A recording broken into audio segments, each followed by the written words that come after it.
journalists across the UK, we're ready to give you accurate reporting every day.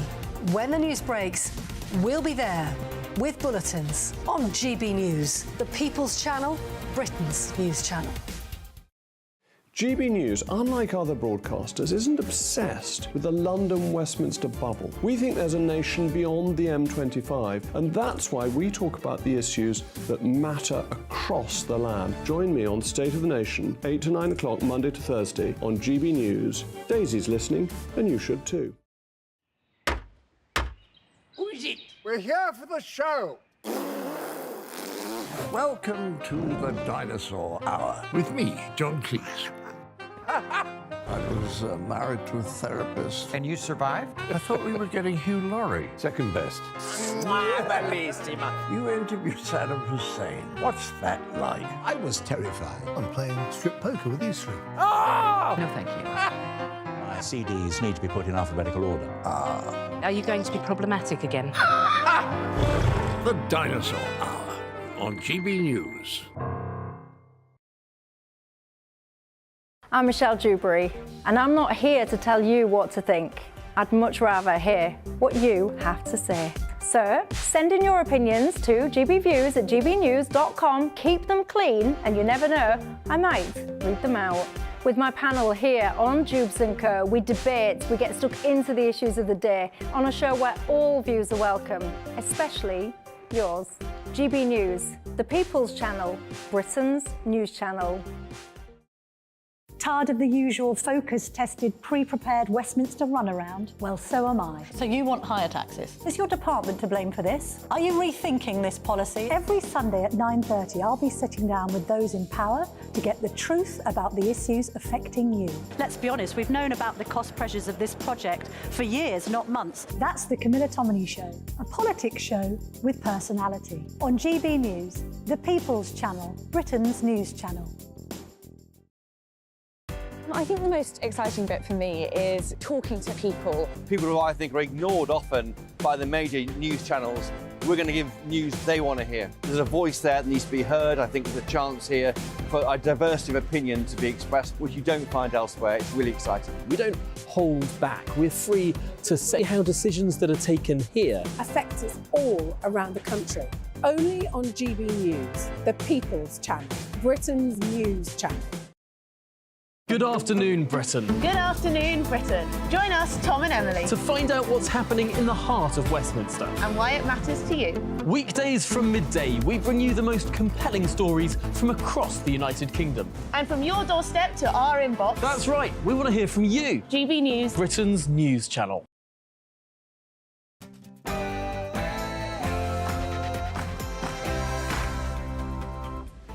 Good afternoon, Britain. It's 12 o'clock on Monday, the 18th of December. Rwanda hits turbulence. The scheme is plunged into further crisis as it's revealed airlines are refusing to take part in deportations over fears to their reputations. Now, pressure mounts on Israel. Defence Secretary Ben Wallace warns Israel's killing rage tactics risk fueling the conflict for another 50 years. This comes as calls for a ceasefire grow. Is he right? And campaigners, including Boris Johnson, have warned that Sir Winston Churchill's barge, of all things, is in danger of being sold to a foreign buyer after no one from Britain came forward. So should the government step in?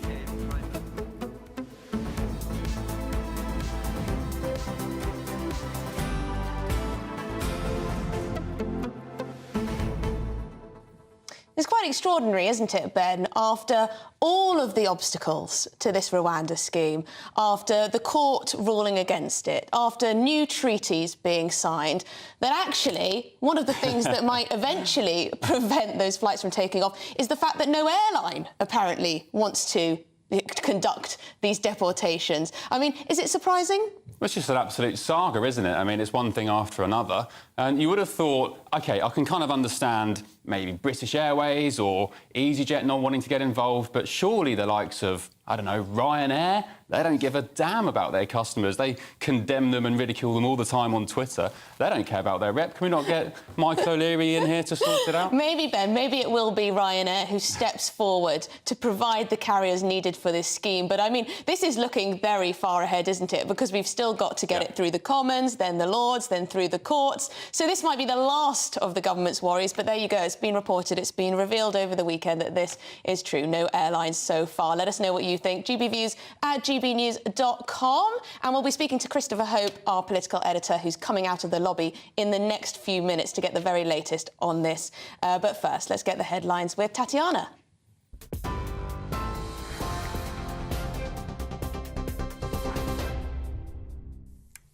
Emily, thank you very much and good afternoon. This is the latest from the GB Newsroom. The Prime Minister says he takes the scandal surrounding Baroness Michelle Mone incredibly seriously.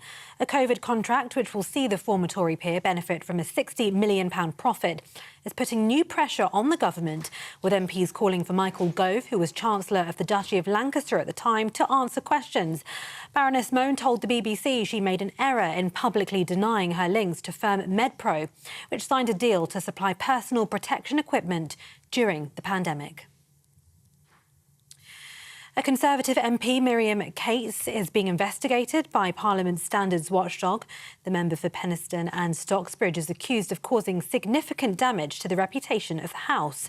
It's not clear what the claims relate to. She's one of 8 MPs currently being investigated by the Standards Commissioner.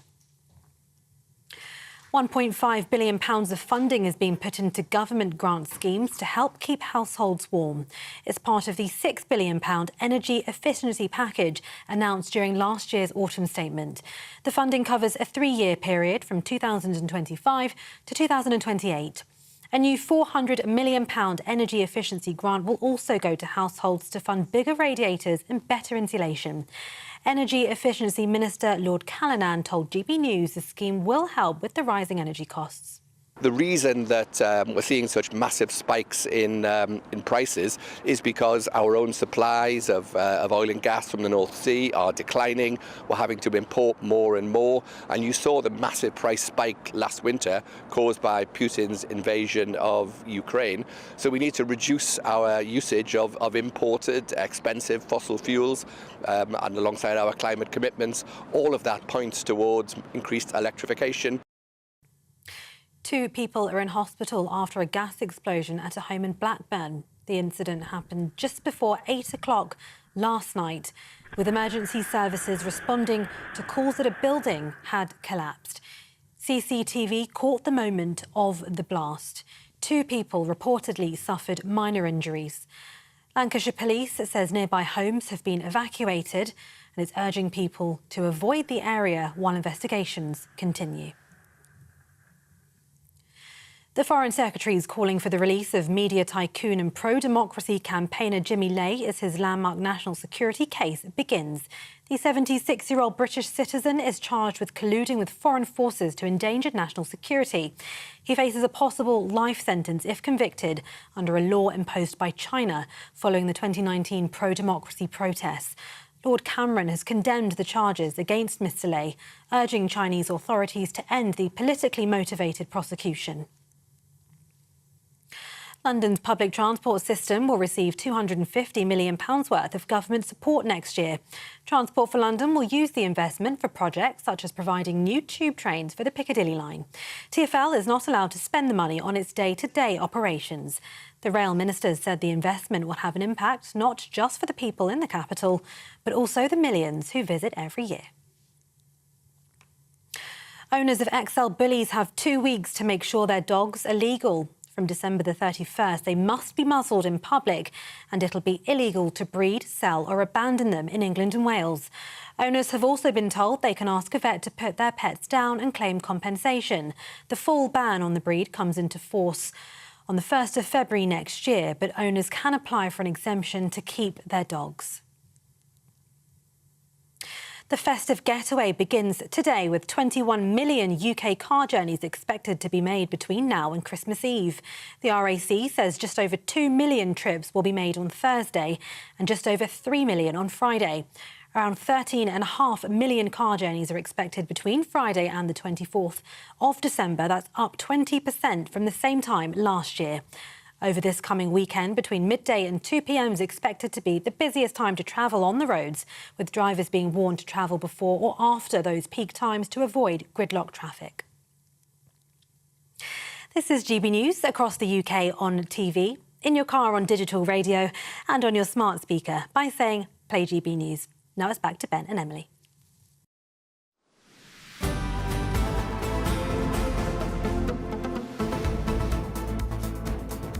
Now, the Home Office claims it has robust plans for flights to Rwanda. That's amid reports that airlines are refusing to sign contracts to fly asylum seekers to the African nation. Yeah, it's the latest setback for Rishi Sunak as he pushes to get the flagship scheme through Parliament and follows the Prime Minister's rather controversial meeting with his Italian counterpart and so-called political soulmate, Giorgia Meloni, at the weekend. Interesting. GB News senior political commentator Nigel Nelson is with us now. Nigel, this is very interesting, isn't it? This new line, this new potential obstacle to the Rwanda deportation scheme, that airlines aren't too keen to join in to provide their aircraft carriers. Yes, you would rather have thought the Home Office would have actually thought this one through before the Rwanda bill got as far as it did. The one thing you are going to need at the very least is some planes to take migrants to Rwanda. But it doesn't look like it's going to happen. The only way now, if airlines won't play ball, is to insist that the RAF do it. Now, the Ministry of Defence aren't really very keen on that. They don't want their air bases surrounded by demonstrators, which would affect their security. Yes, it's not a great look, is it, for the government that airlines aren't willing to provide their services for what is one of their flagship policies? Or do you think it's just a tale of our time that reputational damage is so immediate these days for companies, businesses, whatever industry or sector you're in, that everyone's just uber careful? I think it's got more to do with the fact that Rishi Sunak is just not very good at politics.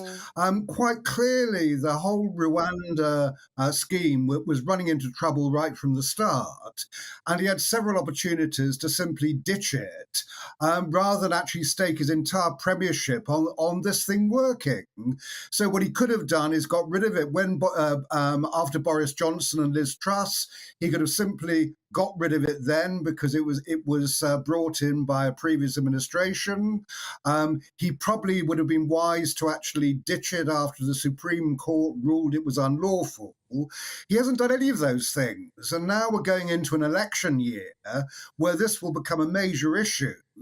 And if he can't get a flight off the ground, it doesn't say much about his strength as a Prime Minister.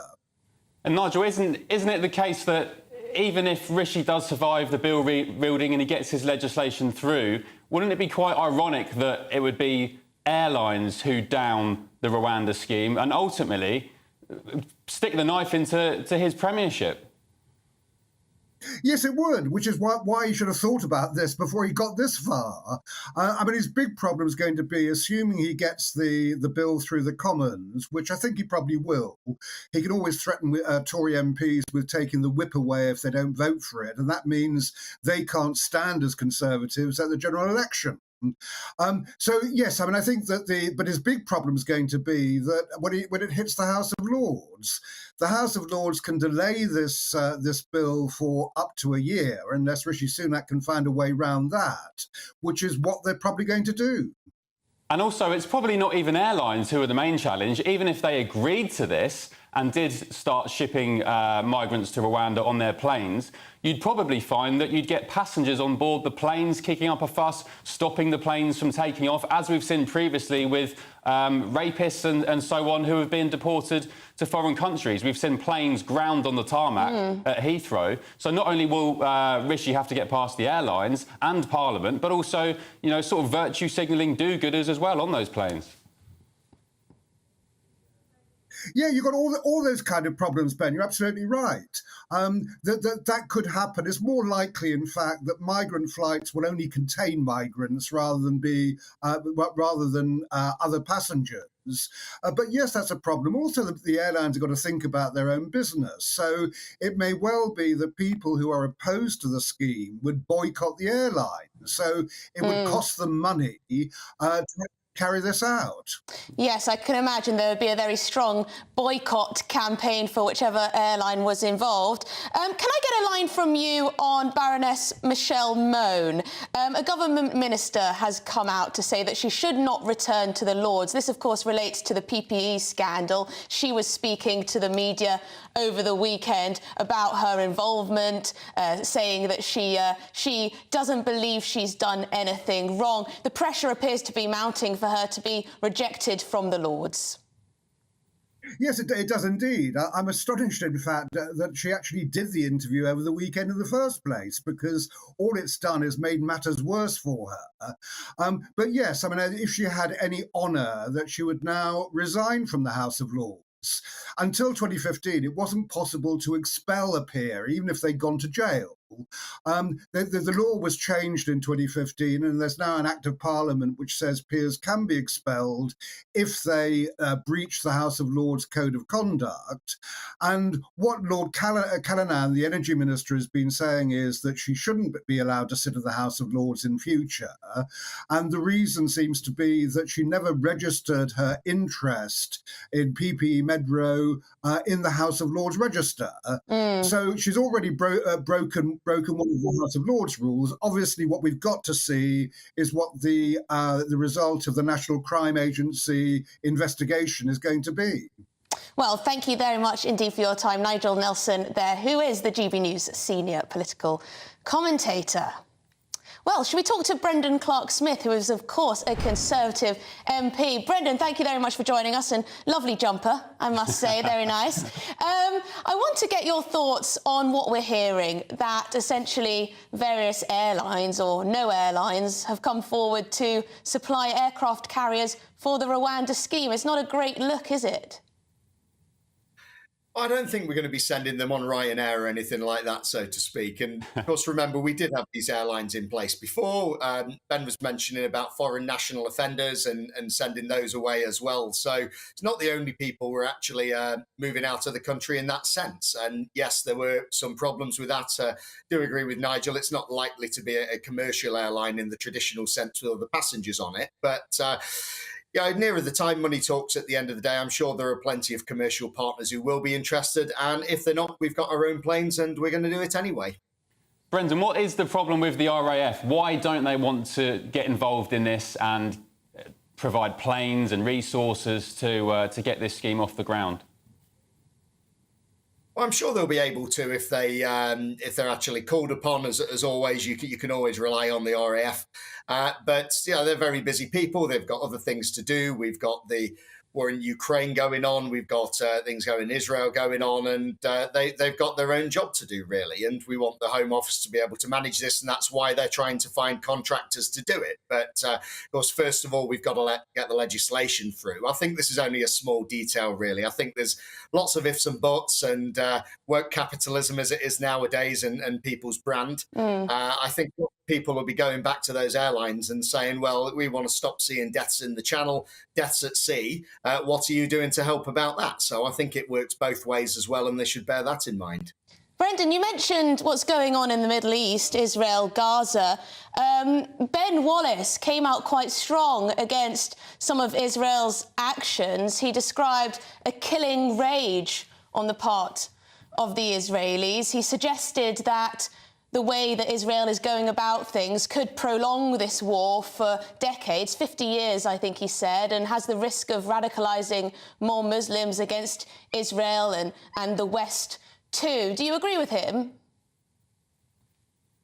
Well, I think after what happened on October the 7th, lots of people were calling for a ceasefire then. And of course, to have a ceasefire, you need both sides to take part in that. And Hamas said they were going to try and do the same thing all over again. So completely understand from Israel's point of view that they don't see that they can get a proper ceasefire or that peace until Hamas surrender or they give those hostages up. Now, if Hamas want to do that, that's fantastic. I don't think any of us want to see any civilian deaths. We want to see a solution to this problem, whether that's a two-state solution or people are able to have a ceasefire. But again, a ceasefire involves two sets of people doing that. I think if you look at what Lord Cameron said as well, he's recognised that to get a ceasefire, you need both sides to be doing that. So I think the emphasis needs putting on Hamas. I think it's very quick to criticise Israel a lot of the time, but let's remember they were the ones who were attacked first. Brendan, last month, Grant Shapps said a ceasefire in Gaza was, quote, untenable and would be like asking Israel to stop going after Hamas. Clearly, there's been a shift in thought on that now from, as you said, not just Joe Biden and Ben Wallace, but also Lord Cameron, as you said at the weekend. What's changed now since Grant's comments last month to now? And I think it's still effectively the same position. Again, you need both sides to be partners in that if you want a ceasefire, but we've seen the number of deaths there. Obviously, we don't want the conflict to go on any longer than it necessarily needs to. And it's about looking towards the future and trying to work together to make sure that we can make peace in the area, really. So there's that long-term recognition that, yes, we'd like a ceasefire, but I think that's very different from some of the short-term calls where a lot of the emphasis was put on Israel. But again, Hamas are still firing rockets. They've got problems with Hezbollah in the north, and you've got Iran as a hostile actor sponsoring a lot of these people as well. So I think it's being realistic for what we'd like to see, certainly, but I think a lot needs to be done between now and then to achieve that, Ben. Yeah, it's quite a shift in language, isn't it, from talk of humanitarian pauses to Rishi Sunak talking about a sustainable ceasefire. That is a significant change in language. I know you say, Brendan, that not too much has changed in what they're saying, but that is quite a strong difference, I would suggest. I think it's an ambition, really. I think at the time, we're very much in the forefront of Israel defending itself, Hamas still firing rockets, and a lot of that ground offensive that was going on. I think a lot has happened since then. It's about looking at the next steps, really. So I think there's a recognition that we're in a slightly different place now than where we were, but there's still a lot to do. So, yeah, certainly. I mean, I'd love people to lay down their arms. I'd love to see the hostages freed. I'd love to see the fighting stop. But I think a number of things have got to happen before that. So I would urge Hamas, let those hostages go, free the hostages. Let's have some serious talks there. Let's stop firing rockets at people. And then Israel, by the same token, they can actually start getting into some talks. But until that happens, it's going to be very, very difficult. But I'm sure we're going to try and do everything we can to make peace there. I start Germany, what Joe Biden said as well. It's something we all want to see. And we all want in that region, but as we know, it's been very difficult in recent decades to achieve that, Emily. Indeed. Well, thank you very much for your time, Brendan Clark-Smith, Conservative MP, and I hope you have a very lovely Christmas, restful Christmas too. Great stuff. So let's speak to our political editor, Christopher Hope, who is live with us now in Westminster. Christopher, good afternoon. On the Rwanda plan, it's all going wrong again, isn't it, for Rishi Sunak? First it was the courts, but actually this bombshell now, it's the airlines. Well, not yet, Ben. I mean, let's not get ahead of ourselves. This plan hasn't yet been made law. We've still got to get through the House of Commons and the House of Lords, and then the House of Lords could delay it, as I think Nigel Nelson was saying just earlier. So we're looking at the first flights maybe taking off in May. With a fair wind and lots of good luck for the government. And then the government's very clear that if they can't find any commercial partners, then they've obviously got the MOD. There are other ways of getting people from the UK to Rwanda for processing and basically deporting them there. So that, I think that's it's a concern, because hitherto Home Office deportations have taken place on commercial flights. But there is a risk, no question, to companies getting involved, given the social media backlash, given they are looking at strengthening the security around the airfields they'll be taking off from, that people will try and make a big fuss about this when and if it happens. But we have heard in the Number 10 lobby briefing just now, Emily and Ben, from the Prime Minister's spokesman, he's made very clear, expanded slightly on the PM's remarks at the weekend about overwhelming European countries with migration. He did say there that there are potential challenges to UK security. And what that means is there are concerns, I think, in the state the people arriving here, the 23,000 arriving this year, twice that last year, right, that they're not being checked, no vetting of them, we don't know who they are. They also talked, interestingly, of the way that Russia and Belarus have sort of forced a bit of a migrant crisis on some borders with those countries in the EU. So there is a wider concern, I think, about who is being unmonitored and who can come into the EU and probably the UK as well. So there's a wider concern there on just why that issue of small boats tackling it is so important to this government. Christopher, Rishi Sunak, is it fair to say that he's slightly changed his approach, at least linguistically, when it comes to Israel, Gaza, talking now about a sustainable ceasefire? That's quite different, isn't it?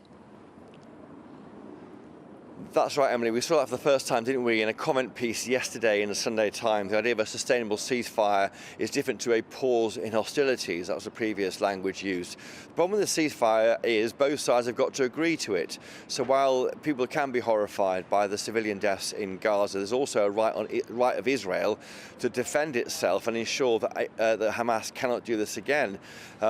We have heard from Downing Street today in the briefing just finished here in number 10 that it's concerned that too many civilians are being killed, and they're urging the IDF to be careful with the way it's projecting its power into Gaza. Of course, 3 Israeli hostages were killed by IDF troops at the weekend. That's caused huge issues, and there are concerns now about the way that the IDF is supporting itself. Of course, the country has a right to find the Hamas terrorists, also a right to defend itself, and that's the balance I think the UK is now increasingly trying to make clear with Israel. We are expecting further diplomatic activity this week from the Foreign Secretary on this front.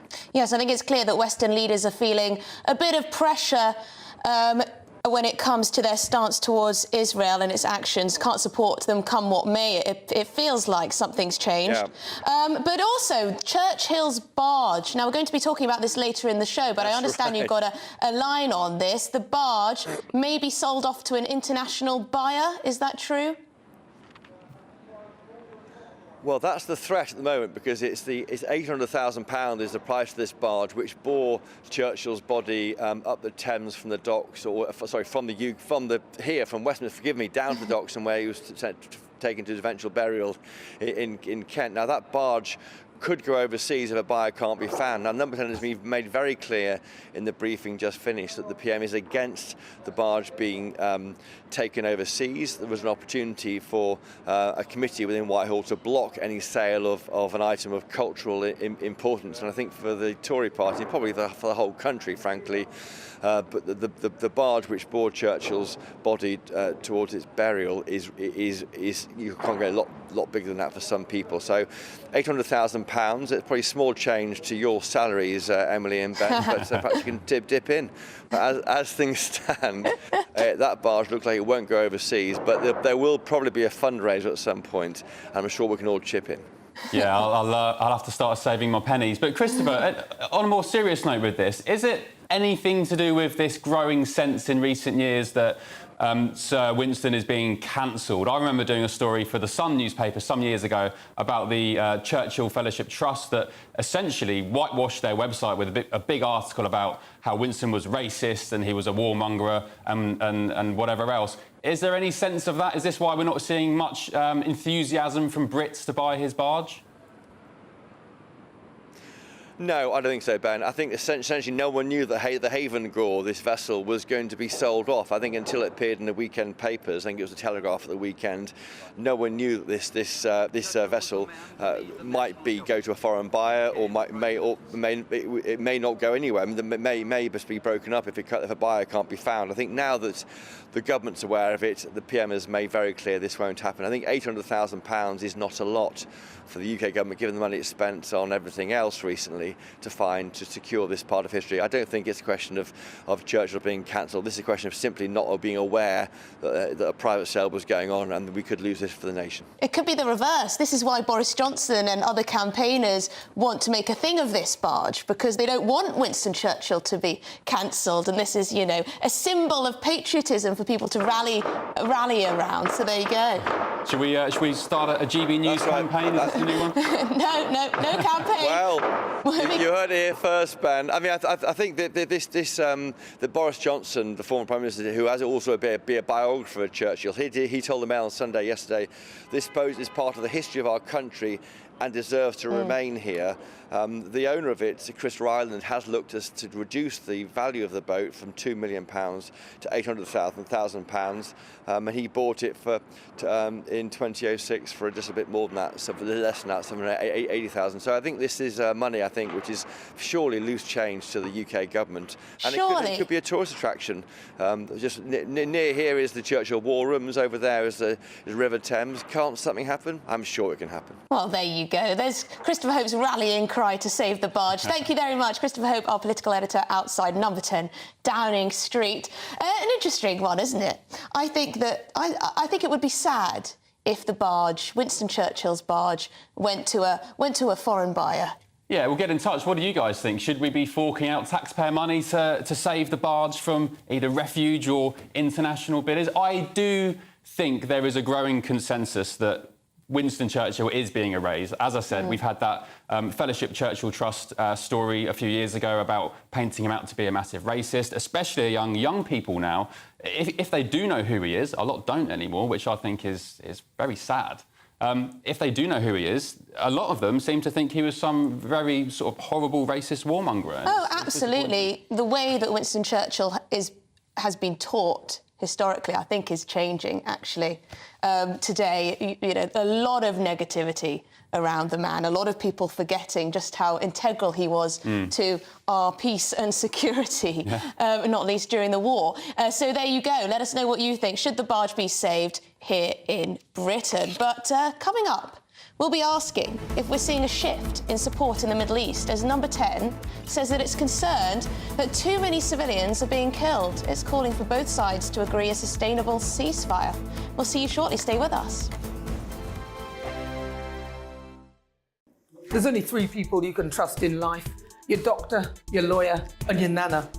I'm not sure. So join me, Nana Aquare, at 3 p.m. every Saturday and Sunday, where we discuss the biggest topics of the weekend. Be ready for battle. Could you be quiet? What is this? It's my new teeth. It's your new teeth. I don't bite. Well, not without a good reason. Always honest, always fun. Every weekend at 3 p.m. on GB News, the People's Channel, Britain's news channel.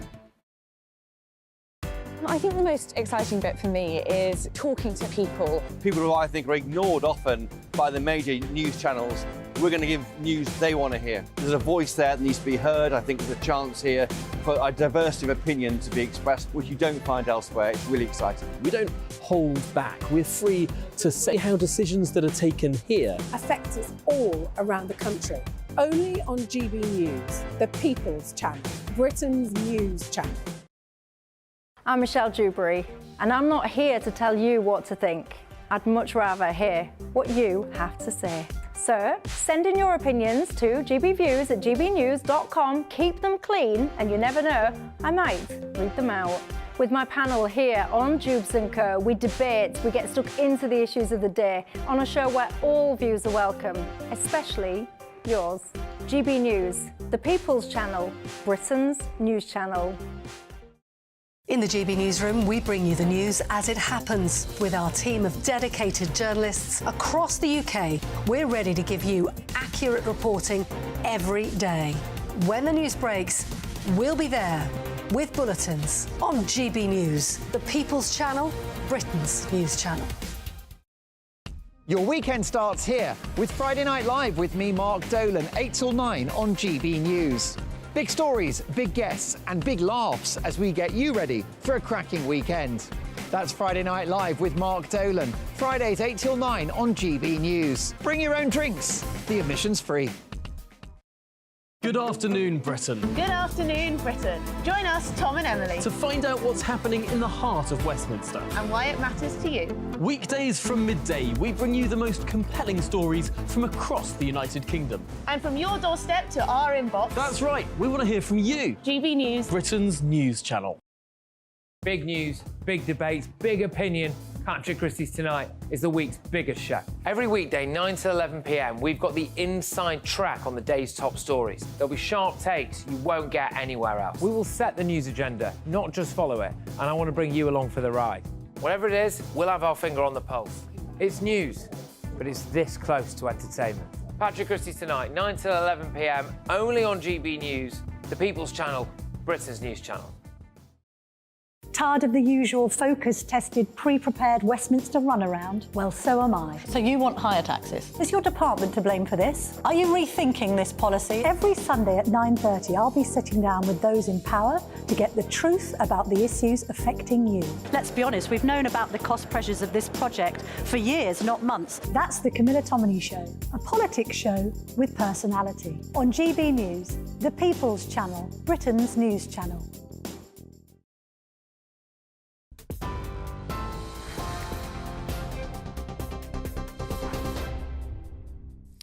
Good afternoon, it's 12:31. This is the latest from the GB Newsroom. The Prime Minister says he takes the scandal surrounding Baroness Michelle Mone incredibly seriously. A COVID contract, which will see the former Tory peer benefit from a £60 million profit, is putting new pressure on the government, with MPs calling for Michael Gove, who was Chancellor of the Duchy of Lancaster at the time, to answer questions.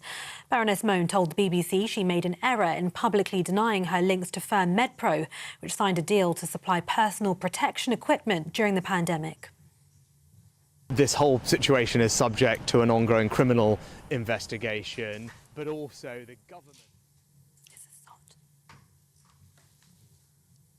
to what I can say, other than to say we take all these things incredibly seriously, and that's why, as the government's taking legal action, and because there's a criminal investigation ongoing, I can't comment any further. Conservative MP Miriam Cates is being investigated by Parliament's standards watchdog. The member for Penistone and Stocksbridge is accused of causing significant damage to the reputation of the House or its members. It's not clear what the claim relates to. She's one of 8 MPs currently being investigated by the Standards Commissioner. 2 people are in hospital after a gas explosion at a home in Blackburn. The incident happened just before 8 o'clock last night, with emergency services responding to calls that a building had collapsed. Lancashire Police says nearby homes have been evacuated. It's urging people to avoid the area while investigations continue. £1.5 billion of funding is being put into government grant schemes to help keep households warm. It's part of the £6 billion energy efficiency package announced during last year's autumn statement. The funding covers a 3-year period from 2025. You can get more on all of those stories by visiting our website, gbnews.com.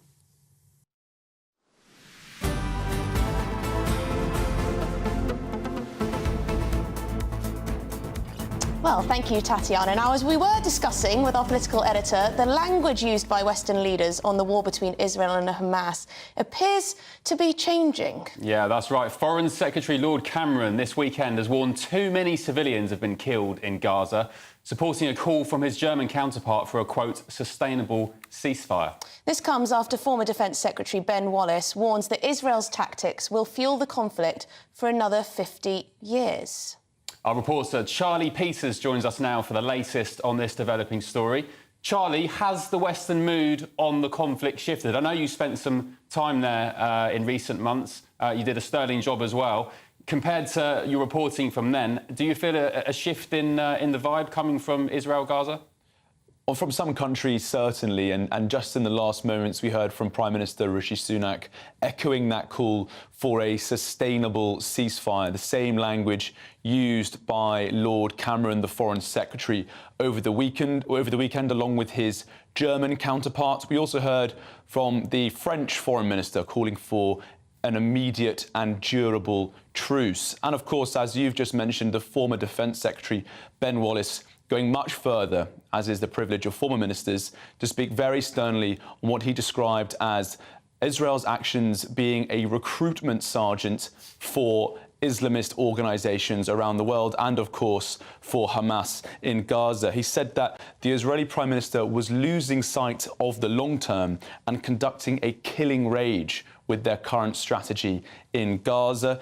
Now, obviously, Mr Wallace's comments don't reflect the position of the British government anymore, but Rishi Sunak's statement this morning saying that too many lives have been lost also comes after the Deputy PM Oliver Dowden, urged Israel to act with restraint. And I would say when I was in Tel Aviv, of all the world leaders to offer support for Israel, Mr. Sunak was one of the strongest. He quite literally put his arm around Benjamin Netanyahu and said, we are with you in this conflict. Whereas Washington, Israel's most significant supporter, urged a more cautious message. Back in October, very soon after the country was still reeling from the October 7th terror attacks, President Joe Biden actually urged Israel to remember what happened in the United States after 9/11, when Biden said mistakes had been made, that Washington and America acted with too much aggression in its response to those terror attacks. And so Washington has always urged some degree of caution and restraint in the military operation in Gaza. It still supports Israel's strategy to destroy Hamas, both in terms of its leadership and its wider military infrastructure. But it is urging a change in strategy. However, I'd say I don't think that's particularly likely in the coming weeks and months. We have heard from security experts who spoke to GB News this morning saying that a strategy shift in a significant way is unlikely because, generally speaking, it is working. Their ambition to destroy Hamas and also free some of the hostages has so far continued on the track that Israel generally wants it to occur. However, just one hostage freed from military operations. So far, the 100 plus who were received last month were achieved through that short truce. So will there be a shift in the strategy from Israel? Probably not, but there could be smaller adjustments to their military goals. This week, we know that the Defense Secretary of the United States, Lloyd Austin, will be meeting with his Israeli counterpart, Yoav Gallant, in Tel Aviv. It's likely that the American move there is going to be to urge the Israelis to rely less on bombing campaigns and actually shift to sort of smaller, more elite military operations using smaller teams, fewer munitions. And we'll see if that strategy comes through. Charlie, great stuff. Thank you so much. Joining us now is Tal Heinrich, the spokesperson for the Israeli Prime Minister Benjamin Netanyahu. Thank you for joining us. What has the Israeli response and the government response been from this growing pressure, it seems, of talk of a ceasefire? Can you just explain the Israeli position? Thank you, Ben and Emily, for having me on today. Well, you see, of course, there is pressure on Israel. We're aware of that. And but we're not fighting this war for likes on social media. We take advice from partners, of course, or for, we're not fighting this for better handshakes at the UN corridors. Yes, there is pressure, but we are fighting an existential genocidal threat called Hamas. So we will do whatever it takes to eliminate this terrorist regime in control of the Gaza Strip. This is the goal that we have defined for the operation, and it's a very, very legitimate military goal that we will achieve. You see, these calls for a ceasefire, a sustainable one. What is a sustainable ceasefire? One that would leave Hamas in power with the desire and military capabilities to perpetrate the October 7th massacre again and again and again. I don't think that's a sustainable reality. It's not an acceptable one that the Israeli nation, that the Israeli public would agree to live next to. Not anymore. Tal, what would you say to our Defense Secretary, Ben Wallace, when he's clearly fearful that Israel's response risks radicalizing future generations in Gaza and could potentially prolong the war? There's a very real concern, and it's not based on taking sides, it's based on security concerns, that with the continued bombardment of Gaza, what will happen is that residents of Gaza will be more and more radicalized against Israel and also the West in general. What would you say to that? I would refer him to historical lessons from the Second World War. When the German Chancellor was here, he compared Hamas to the Nazis when he saw the atrocities of the October 7th massacre. And as you know, after the Second World War, the German population did not become more radical. In fact, they blame the Nazis for what happened to their country, what happened to the world as consequence of this regime. So, and by the way, we're also starting to hear in certain parts of Gaza, some Palestinian people speaking out publicly against Hamas, which is something that, of course, we could not have heard before the Israeli military campaign to root out these terrorists. Now, one more thing to remember here is that Israel must send, and not only Israel, the civilized world as a whole, must send an unequivocal message against terrorism, because terrorists and bad actors around the world are watching what's happening in our region right now. They're taking notes. And if we show leniency, if you know, Hamas somehow remains in power, what kind of message does it send? It's an open invitation for more trouble and more bloodshed on behalf of other bad actors. So we must, as the civilized world, send this very strong message against terrorism, that terrorism is a dead end. Now, there was a word that he said that is simply not in place. He used the word rage. You see, Israel is not driven by rage, not at all. That's an unfortunate language. We are driven, we are seeking accountability. This is why the IDF is operating right now. We are not driven by rage. I completely understand the goal of dismantling Hamas, but are you concerned by the number of civilian lives that are being lost? Because that's what seems to be motivating Western leaders to take this sort of new approach, calling for a ceasefire, is the concern that the level of destruction in Gaza is simply unsustainable and that too many civilian lives are being lost.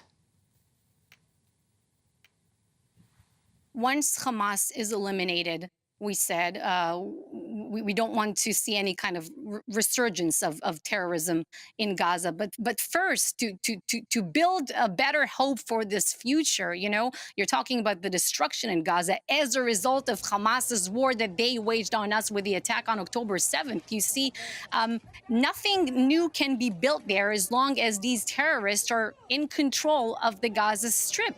Something significant has to change. Hamas must be eliminated. The radical ideology of Hamas and its grip on the Palestinian population also has to change for us to be able to build something better in this region. First, the right conditions have to be in place. You see,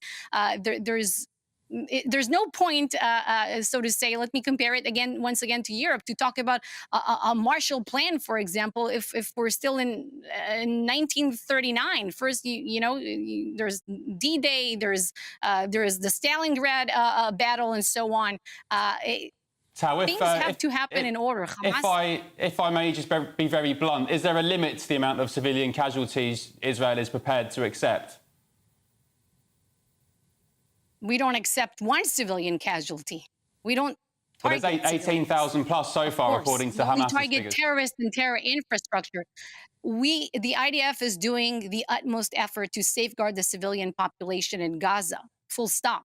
When we go to unprecedented extents to try to safeguard the civilians there and to ease the civilian suffering in Gaza, by the way, you know, the IDF, I'm sure that you've seen this map of the zones, the numbered zones. We, in fact, tell the civilians in Gaza exactly where and exactly when our troops are going to operate. What kind of military does that? What kind of Western military has ever done that? Of course, this puts our soldiers at risk because the terrorists also know where we're going to operate, but we are calling on them to evacuate. And I'm sure that friends and family of service members in the UK, they're watching us right now. They're wondering, well, who does that? It's us, the most moral military in the world. Well, thank you very much for your time. Tal Heinrich, spokesperson for the Israeli Prime Minister. Appreciate your time. Thank you very much. OK, after the break, planning permission for new homes hits record lows. We'll be asking why after this. Wake up to the headlines with Headliners every morning at 5 a.m. We treat you to the day's biggest stories before anyone else, 7 days a week. You can catch up on everything you need to know before you've even had your kippers. Headliners every morning at 5 a.m. only on GB News, the People's Channel, Britain's news channel. I'm Andrew Doyle. Join me at 7 o'clock every Sunday night for Free Speech Nation, the show where I tackle the week's biggest stories in politics and current affairs with the help of my two comedian panellists and a variety of special guests. Free Speech Nation, Sunday nights from 7 on GB News, the People's Channel, Britain's news channel. Big news, big debates, big opinion. Patrick Christie's Tonight is the week's biggest show. Every weekday, 9 to 11 p.m, we've got the inside track on the day's top stories. There'll be sharp takes you won't get anywhere else. We will set the news agenda, not just follow it, and I want to bring you along for the ride. Whatever it is, we'll have our finger on the pulse. It's news, but it's this close to entertainment. Patrick Christie's Tonight, 9 to 11 p.m, only on GB News, the People's Channel, Britain's news channel. Now then, Lee Anderson here. Join me on GB News on my show, The Real World, every Friday at 7 p.m. I'm not eating bloody cat. Are you Delicious. mental? Open your mouth. OK, here comes a train. Reminds me of the scene in Singing in the Rain. Adam, is that a good one? Whoa! Join me at 7 on GB News, Britain's news channel. What you get for breakfast is something that, if we do our jobs right, you will wake up to news that you didn't know the night before. It's a conversation. It's not just me and Eamon. We want to get to know you, and we want you to get to know us. From 6, it's Breakfast with Eamon and Isabel. Monday to Thursdays on GB News, Britain's news channel. There's only 3 people you can trust in life. Your doctor, your lawyer, and your nana.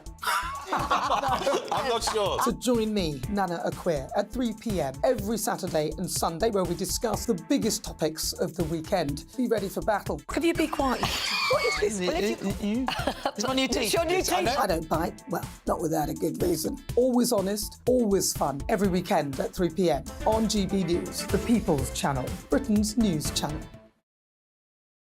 Every Sunday from 11, join Michael Portillo. There will be topical discussion, looking at the week before and the week to come. So kick back and relax at 11 a.m. on Sundays on GB News with me, Michael Portillo. GB News, the People's Channel, Britain's news channel. I'm Michelle Dewberry, and I'm not here to tell you what to think. I'd much rather hear what you have to say. So, send in your opinions to gbviews@gbnews.com. Keep them clean, and you never know, I might read them out. With my panel here on Jubes and Co, we debate, we get stuck into the issues of the day on a show where all views are welcome, especially yours. GB News, the People's Channel, Britain's news channel. Have a great Saturday night with me, Leo Carson, this Saturday Night Showdown. It's a crazy world out there, so come and make fun of it with me, my panel of comedians, and a couple of people who actually know what they're talking about. This Saturday Night Showdown is your front row ticket to the clown show every Saturday, only on GB News, the People's Channel, Britain's news channel.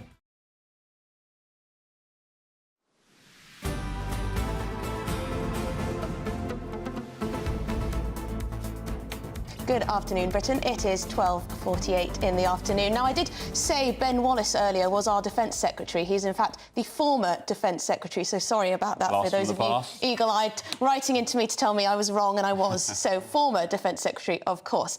Anyway, planning permission for new homes hits record lows. That's according to new data from the Home Builders Federation. Yeah, so down 19% on the same period last year. The Housing Secretary is accused of surrendering to NIMBYs. I must admit, I am an absolute NIMBY at heart. I've objected to many housing development around my neck of the woods.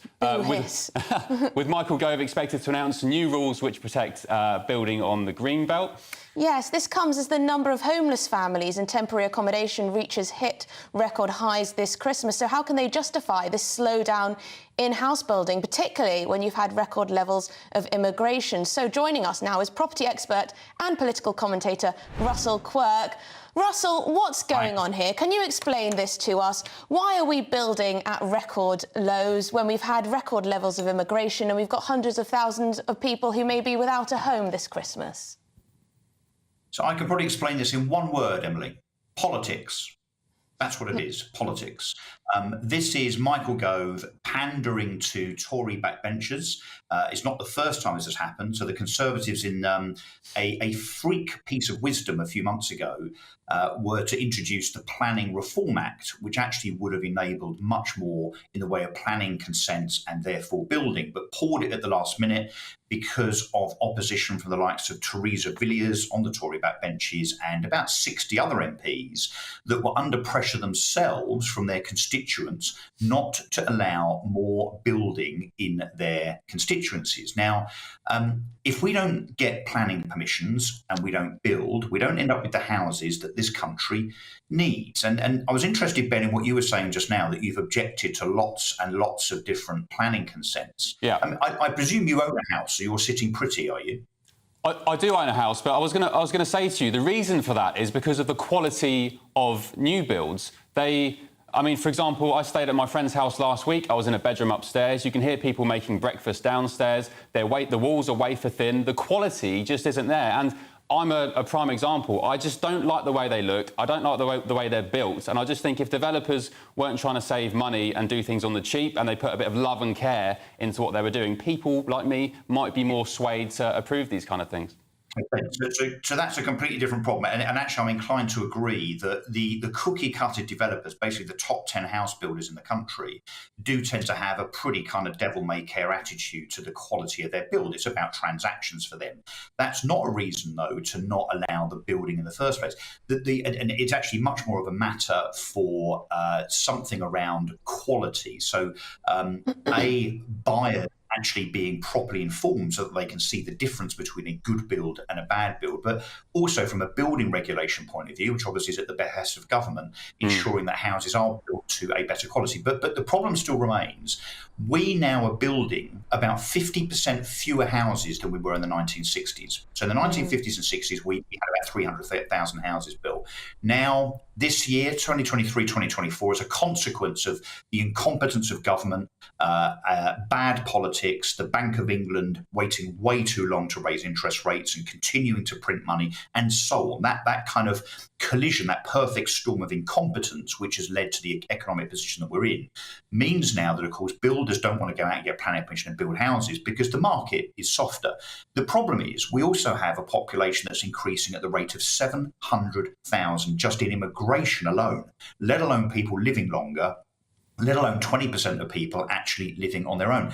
If we continue as politicians, and actually I would argue that the last people we want in charge of house building in Britain is politicians.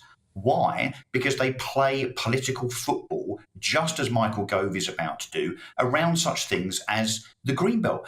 You know, we have something like 9% of Britain built on, only 5 or 6% is built on with residential development. If we continue to not serve the demand that Britain has for new housing, all that's going to happen is, both from a social housing perspective and also a retail housing perspective, is we end up with a shortage. What then happens? House prices keep going up more and more and more, and obviously people like me continue to get criticised for kind of fueling that almost in terms of how a first-time buyer is going to get their foot on the first rung of the property ladder. Well, no wonder when you've got people like Michael Gove in charge. Yeah, well, thank you very much for your time, property expert, political commentator Russell Quirk. Always great to speak to you on this subject and any other subject, of course. But I do understand your point. The problem is that a lot of the housing is hideous. And that's why people object. But the idea that, only 9% of the land mass is covered in housing, OK, but you can't just stick housing in the middle of nowhere and hope that people will choose to live there. That's not how town and city planning works, is it? It's also quite laughable how you get especially the young sort of lefty liberals, wanting open borders for people to flood in, and the next minute they complain they can't get a house and can't find a home. So, yes, well, you certainly can't have record lows when it comes to building houses when you've got record highs in terms of immigration. Let us know what you think. GBViews, GBnews.com. But coming up, we will fight them on the barges. Rishi Sunak could step in to stop Churchill's funeral barge from being brought by an overseas buyer. Looks like things are heating up. Boxed boilers, sponsors of weather on GB News. Hello again, it's Aidan McGibbon here from the Met Office with the GB News forecast. Cloudy and breezy for many during the rest of today, increasingly wet in the south overnight, but clear spells will arrive in the north behind a couple of weather fronts which are traversing the country northwest to southeast. These cold fronts will pep up as we go into the evening and overnight, bringing some more extensive wet weather across Wales and then into the early hours across southern and eventually southeastern parts of England. That rain heavy and persistent in places. Further north, rain does clear, although further showers follow for the north and west of Scotland, parts of Northern Ireland, on a blustery breeze. And with clear spells here, any sheltered spots will get close to freezing, so a touch of frost perhaps. But in the south, it will be a very mild start to Tuesday. However, it will also be a wet start. The rain does clear eventually, so that after lunch, I think most places in the south will be turning drier and brighter. Some decent sunny spells for England and Wales, but staying blustery for Scotland and Northern Ireland with strong winds and frequent showers. Those showers in the cold air falling as snow and hail over the hills. Into Wednesday, a cold start to the day in places, but a bright start. In the northwest, we're going to see some rain spread in, along with a strengthening wind. But it's really into Thursday that the wind turns particularly strong, especially towards the northwest, gales in places and blustery showers. That warm feeling inside from Boxed Boilers, sponsors of weather on GB News.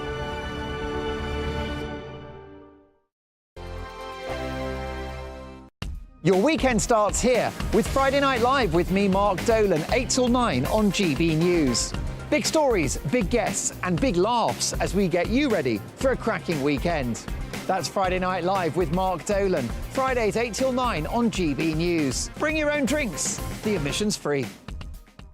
In the GB Newsroom, we bring you the news as it happens. With our team of dedicated journalists across the UK, we're ready to give you accurate reporting every day. When the news breaks, we'll be there with bulletins on GB News, the People's Channel, Britain's news channel. Big news, big debates, big opinion. Patrick Christie's Tonight is the week's biggest show. Every weekday, 9 to 11 p.m, we've got the inside track on the day's top stories. There'll be sharp takes you won't get anywhere else. We will set the news agenda, not just follow it, and I want to bring you along for the ride. Whatever it is, we'll have our finger on the pulse. It's news, but it's this close to entertainment. Patrick Christie's Tonight, 9 to 11 p.m, only on GB News, the People's Channel, Britain's news channel. Join us every night on GB News at 11 p.m. for Headliners, which is 3 top comedians going through the next day's news stories, which is exactly what you need, because when the establishment has gone crazy, you need some craziness to make sense of it. Headliners. You don't have to bother reading the newspaper. We've got it covered for you. Every night at 11 p.m. and repeated every morning at 5 a.m. We won't send you to sleep like some of the other paper review shows out there. So join us 11 p.m. every night on GB News. The People's Channel, Britain's news channel. I'm Michelle Dewberry, and I'm not here to tell you what to think. I'd much rather hear what you have to say. So, send in your opinions to gbviews@gbnews.com. Keep them clean, and you never know, I might read them out.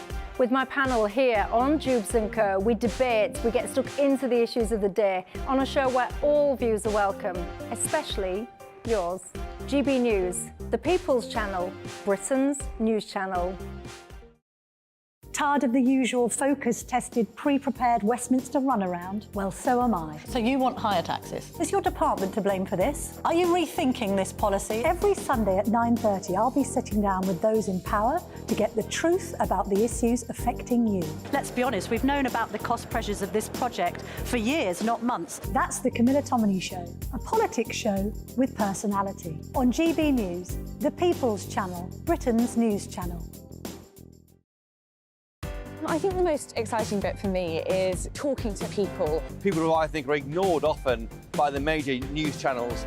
We're going to give news they want to hear. There's a voice there that needs to be heard. I think there's a chance here for a diversity of opinion to be expressed, which you don't find elsewhere. It's really exciting. We don't hold back. We're free to say how decisions that are taken here affect us all around the country. Only on GB News, the People's Channel, Britain's news channel. Good afternoon, Britain. Good afternoon, Britain. Join us, Tom and Emily, to find out what's happening in the heart of Westminster and why it matters to you. Weekdays from midday, we bring you the most compelling stories from across the United Kingdom. And from your doorstep to our inbox. That's right, we want to hear from you. GB News, Britain's news channel.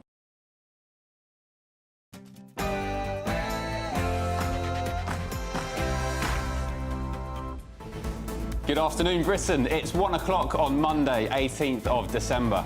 Rwanda hits a turbulence. The Rwanda scheme is plunged into further crisis as it's revealed airlines are refusing to take part in the migrant deportation scheme. That's over fears to their reputation. But Number 10 says it has robust plans in place to ensure flights can take off. Pressure mounts on Israel. The government expresses, quote, concern over too many civilians being killed in Gaza. It comes as former Defence Secretary Ben Wallace warns Israel's, quote, killing rage tactics risk fueling the conflict for another 50 years as calls grow for a ceasefire. But is he right? Save Churchill's barge. Rishi Sunak steps in to stop Churchill's funeral barge from being bought by an overseas buyer.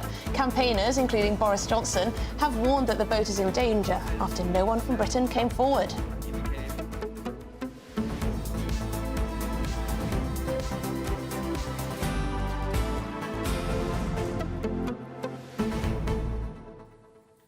Now, lots of you have been getting in touch about Winston Churchill's barge. Lynn's written in. She says, we should absolutely save the barge. Winston Churchill boosted the morale of the British people during their darkest time. So there you go. Lynn wants the barge saved, very much saved. And Rob says, hi there, the National Lottery should step in and buy the barge for the nation. Why not? It's only 800k. You think about the money they splurge on you know, different diversity schemes and inclusion schemes. Come on, top it up. Churchill's boat, who needs to stay here. And Robin, he says, it's important to know that an Australian bought it originally and paid the restoration. It's a fantastic boat and must be kept for the country. There is a naval museum, but it must be kept. So there you go. Let us know what you think. Right, moving on. We're going to have your headlines with Tatiana.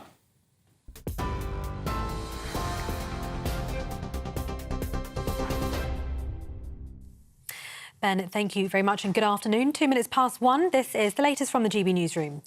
The Prime Minister says he takes the scandal surrounding Baroness Michelle Mone incredibly seriously. The former Tory peer admitted she's set to benefit from a contract between PPE firm MedPro and the government, which generated a £60 million profit. Lady Mone told the BBC she contacted Michael Gove at the start of the pandemic after he made a call to arms for massive quantities of payment protection equipment. Rishi Sunak says the government's launched a legal case against the company. This whole situation is subject to an ongoing criminal investigation, but also the government is taking action, legal action against the company involved. So there's a limit to what I can say, other than to say we take all these things incredibly seriously, and that's why the government's taking legal action. And because there's a criminal investigation ongoing, I can't comment any further. Labour leader Sir Keir Starmer described the scandal as a shocking disgrace from top to bottom.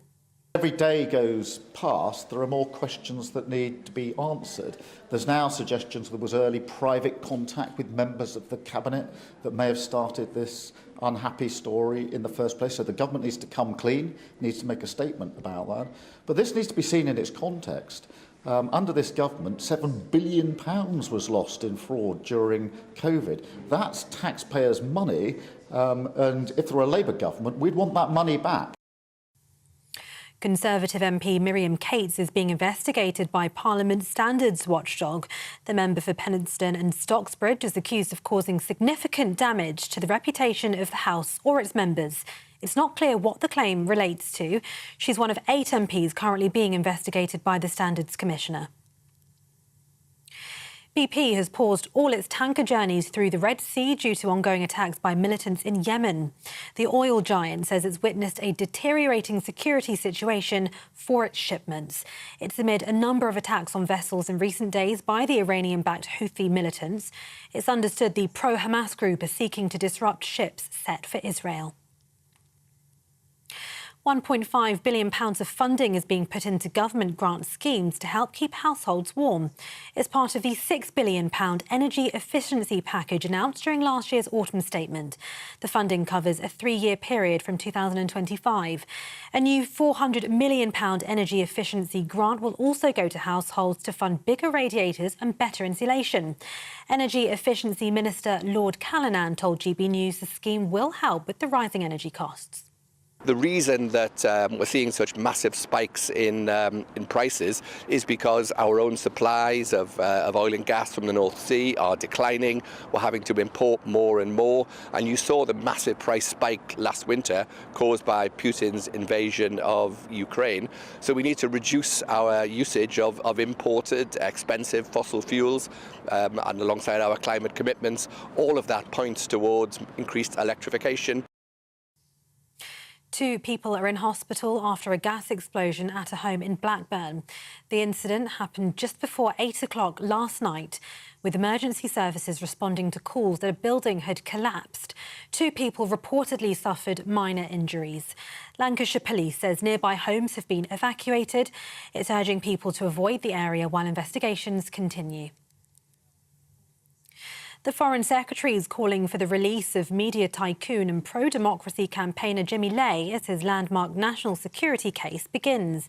The 76-year-old British citizen is charged with colluding with foreign forces to endanger national security. He faces a possible life sentence if convicted under a law imposed by China following the 2019 pro-democracy protests. Lord Cameron has condemned the charges against Mr Lai, urging Chinese authorities to end what he calls a politically motivated prosecution. A new menopause drug to treat hot flushes has been given the green light in the UK. The daily pill, called Veoza, alleviates symptoms of menopause by regulating the body temperature. Up to 80% of women going through the menopause are affected by the symptoms, which also include disruptive sleep patterns, changes to their mood and their energy levels. Owners of XL bullies have 2 weeks to make sure their dogs are legal. From December 31st, they must be muzzled in public, and it'll be illegal to breed, sell or abandon them in England and Wales. Owners have also been told they can ask a vet to put their pets down and claim compensation. The full ban on the breed comes into force on February 1st next year, but owners can apply for an exemption to keep their dogs. This is GB News across the UK on TV, in your car on digital radio and on your smart speaker by saying play GB News. Now back to Ben and Emily.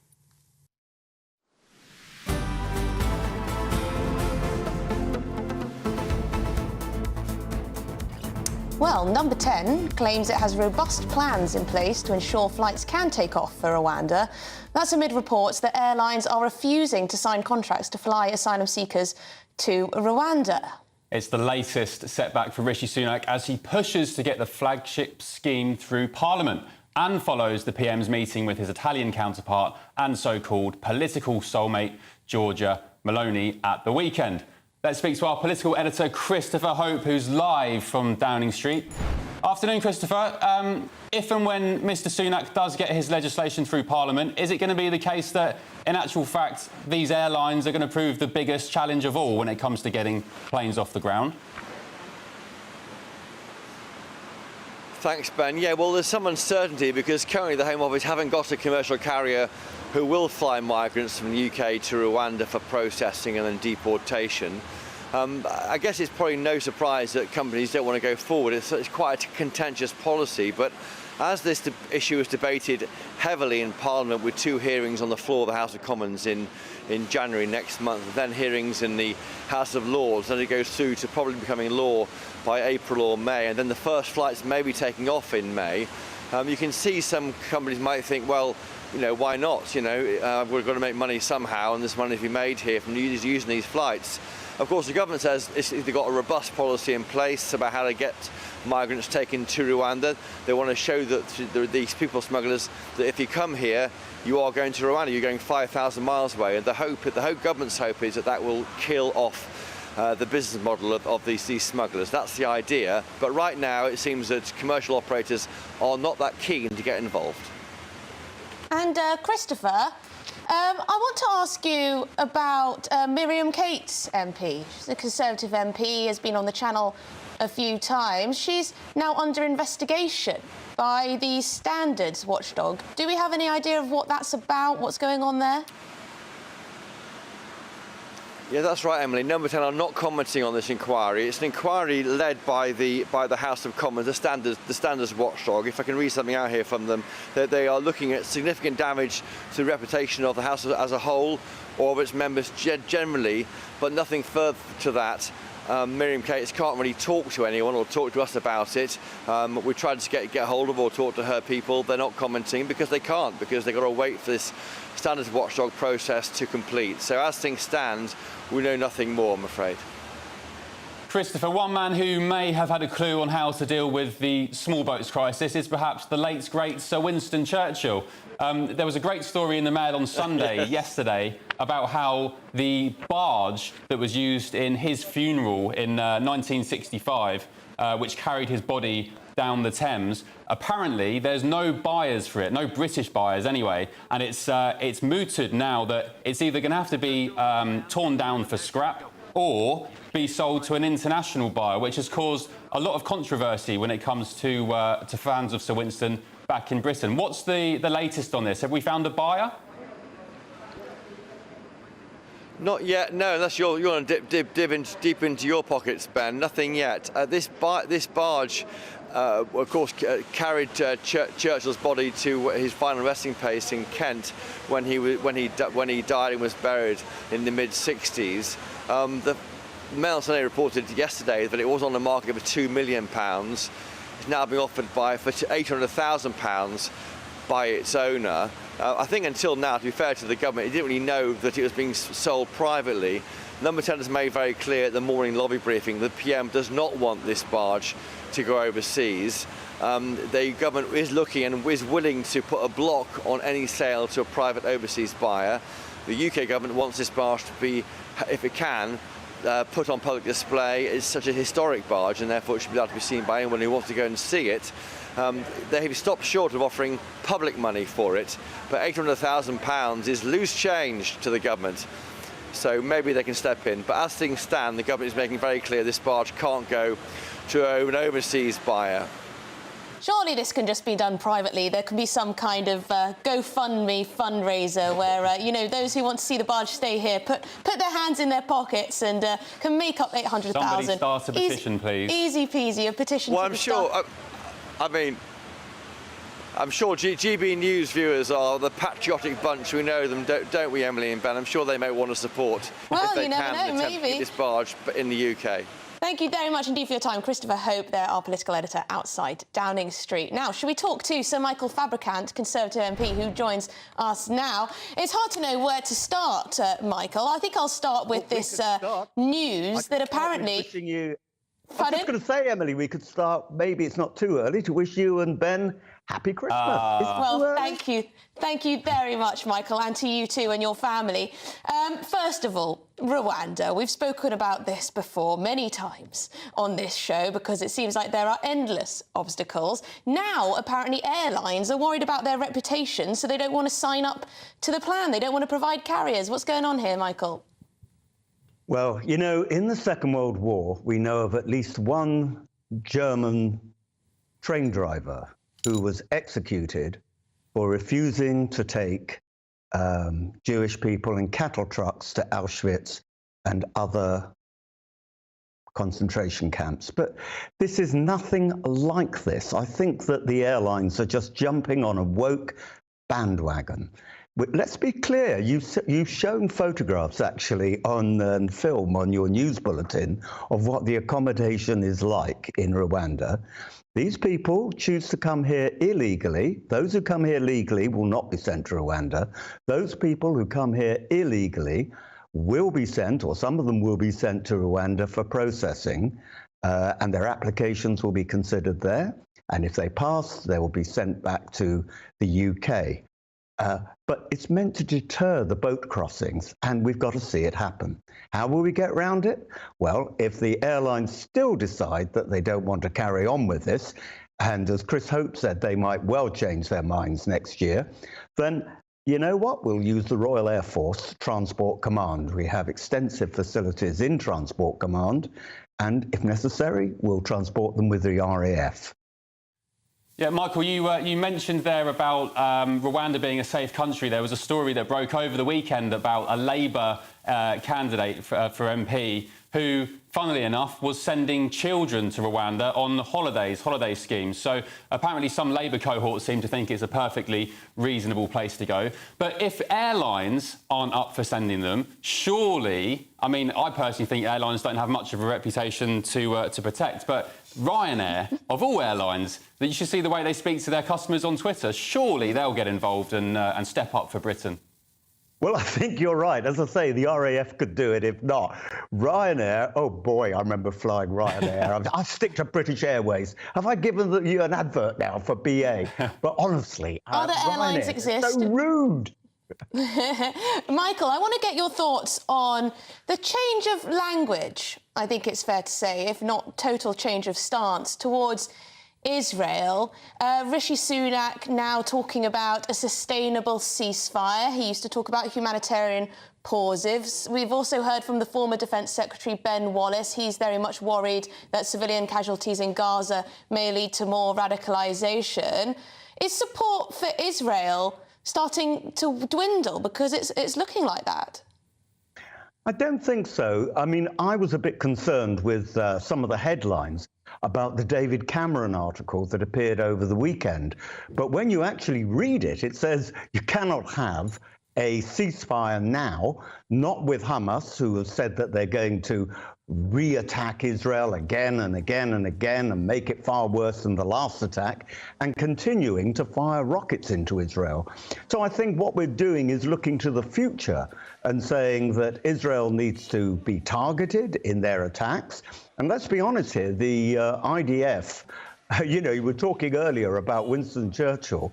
My gosh, can you imagine what people would have been saying on social media if there had been social media, or 24-hour television news, if there had been 24-hour television news, about what went on in the Second World War? Israel is fighting an existential battle to survive. Look, everyone feels incredibly sorry and, feels that the killing of innocent civilians is wrong. But I'm afraid that sometimes, because Hamas actually hides among civilians, that will happen. So Michael, talking of Winston Churchill, we will fight them on the barges. What do you make of the story about his barge being potentially flogged abroad? Well, I think, as Emily said earlier on, I think that GBNews should start a campaign, and I'll be the first one to subscribe. Let's save the barge. Well, you could spare a quid or two. I'm sure we all could, to keep the barge here. Thank you very much for your time, Sir Michael Fabricant, Conservative MP, of course. Well, there you go. That's Michael's views. Always strong stuff. But moving on, hospital admissions linked to obesity have doubled in 6 years to more than 3,000 people a day. That highlights the extent of Britain's weight problem. Yeah, NHS digital data for England shows there was a record 1.2 million hospitalisations where obesity was a factor in 2022-2023. That's double the 617,000 logs in 2016-17. So, is obesity, excuse the pun, weighing down our NHS? Right, well, let's discuss this with GP Lawrence Gurlis. Those statistics are pretty shocking, Lawrence, that obesity is causing this amount of strain on the NHS. Well, yes, we do have an obesity problem. I saw this headline this morning. My first reaction was, the NHS is admitting 3,000 people a day. That sounds like an achievement, actually. I was surprised the NHS is in a position to actually admit that many patients. It's a slightly strange headline from a slightly strange bit of research. And one wonders what the point of the research is. We know that this is an obese country. We know during the pandemic that obesity contributes to bad health. I'm not sure what this data actually adds, because it gives the impression that there are fat wagons driving around the country pulling people in hospital because they're overweight. It's not the case. These so-called 3,000 obese patients every day include people who are going into hospital who are pregnant, people going into hospital for hip surgery who happen to be overweight, people going in for surgery for obesity. So it's a slightly strange bit of research. We are an obese country. That's been made worse by lockdown when people exercised less, sat at home, ate more and drunk more. And obesity does contribute to a wide range of illnesses, including cancers, heart disease, and if you catch COVID... It's not the central finding from this data that these hospital admissions of obese people has doubled in just 6 years. Surely that indicates that obesity is on the rise, or that it's catching up with people, or that the NHS has previously been failing those people. What do you think the reason is for that increase in admissions? I think obesity is definitely on the rise, and I point to lockdown in particular as one of the main causes of that. Having said that, I'm a little bit suspicious of the data anyway, because I think it's set out to make a point and then has, I haven't looked at the full study, and then has adjusted the data to make that point. If the point is we are an obese country and we need to do something about it, I accept that and believe it. I'm not fully accepting at the moment that the problem has doubled in 6 or 7 years. It's a problem and we need to deal with it. I don't blame the food manufacturers. At the end of the day, it's up to individuals to look after their weight. We can't expect the state to run it. I know I've been called a libertarian for saying things like that, but we only have one body. It lasts us for 80, 90 years if we're lucky. You can't change it like your car every 10 years. So you have to look after it. And that's down to the individual as far as I'm concerned. I don't believe food taxes or education programs alone can make a difference. Lawrence, thanks very much. It's a fascinating topic, one that I'm really quite interested in. There's an argument about whether it's a lack of money and income, or whether it's just simply education. It's more complex and nuanced than I think it appears on the surface. So, Lawrence Gurlis, thank you very much for joining us this afternoon. Coming up... As people say, we live in an obesogenic society. Well, people say, I can't afford good food, but a jacket potato and beans, or beans on toast, for example, has more protein and fibre than a slab of steak. Isn't that quite a fat thing, though? If you had that every day... What, beans on toast? Well, it depends how much beans, I guess, and how much toast. Don't drink gallons of them. How many beans? Coming up, as we truly enter the festive party season, we'll be talking about the very worrying issue of drink spiking. That's as nightclubs and pubs plan to test using testing kits in a bid to stamp it out. We'll find out more. I'm Andrew Doyle. Join me at 7 o'clock every Sunday night for Free Speech Nation, the show where I tackle the week's biggest stories in politics and current affairs with the help of my 2 comedian panellists and a variety of special guests. Free Speech Nation, Sunday nights from 7 on GB News, the People's Channel, Britain's news channel. Now then, Lee Anderson here. Join me on GB News on my show, The Real World, every Friday at 7 p.m. I'm not eating bloody cat. Are you Delicious. mental? Open your mouth. OK, here comes a train. Reminds me of the scene in Singing in the Rain. Adam, is that a good one? Whoa! Join me at 7 on GB News, Britain's news channel. There's only 3 people you can trust in life. Your doctor, your lawyer, and your nana. I'm not sure. So join me, Nana Aquare, at 3 p.m. every Saturday and Sunday, where we discuss the biggest topics of the weekend. Be ready for battle. Could you be quiet? What is this? It's my new teeth. It's your new teeth. I don't bite. Well, not without a good reason. Always honest, always fun. Every weekend at 3 p.m. on GB News, the People's Channel, Britain's news channel. Big news, big debates, big opinion. Patrick Christie's Tonight is the week's biggest show. Every weekday, 9 to 11 p.m, we've got the inside track on the day's top stories. There'll be sharp takes you won't get anywhere else. We will set the news agenda, not just follow it, and I want to bring you along for the ride. Whatever it is, we'll have our finger on the pulse.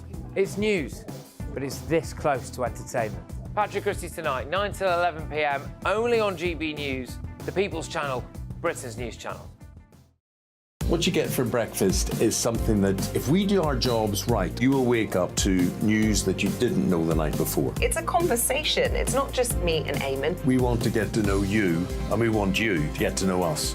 From 6, it's Breakfast with Eamon and Isabel. Monday to Thursdays on GB News, Britain's news channel. Wake up to the headlines with headliners every morning at 5 a.m.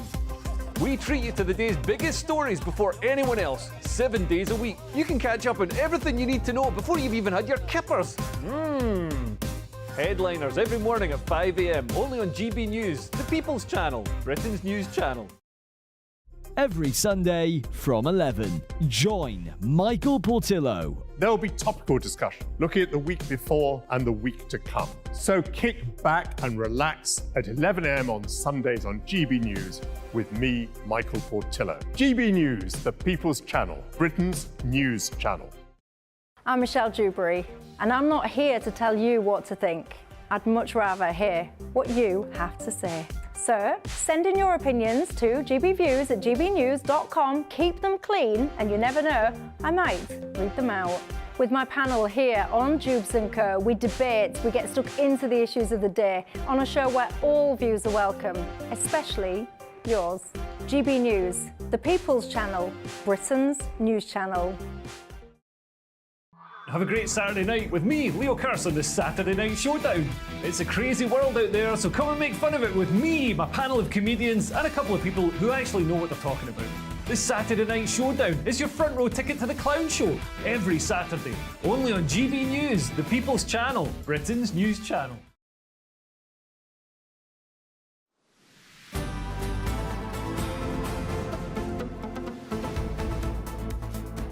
Good afternoon, Britain. It is 1:25 in the afternoon. Now, to the latest measures to protect people as we enjoy the festive party season.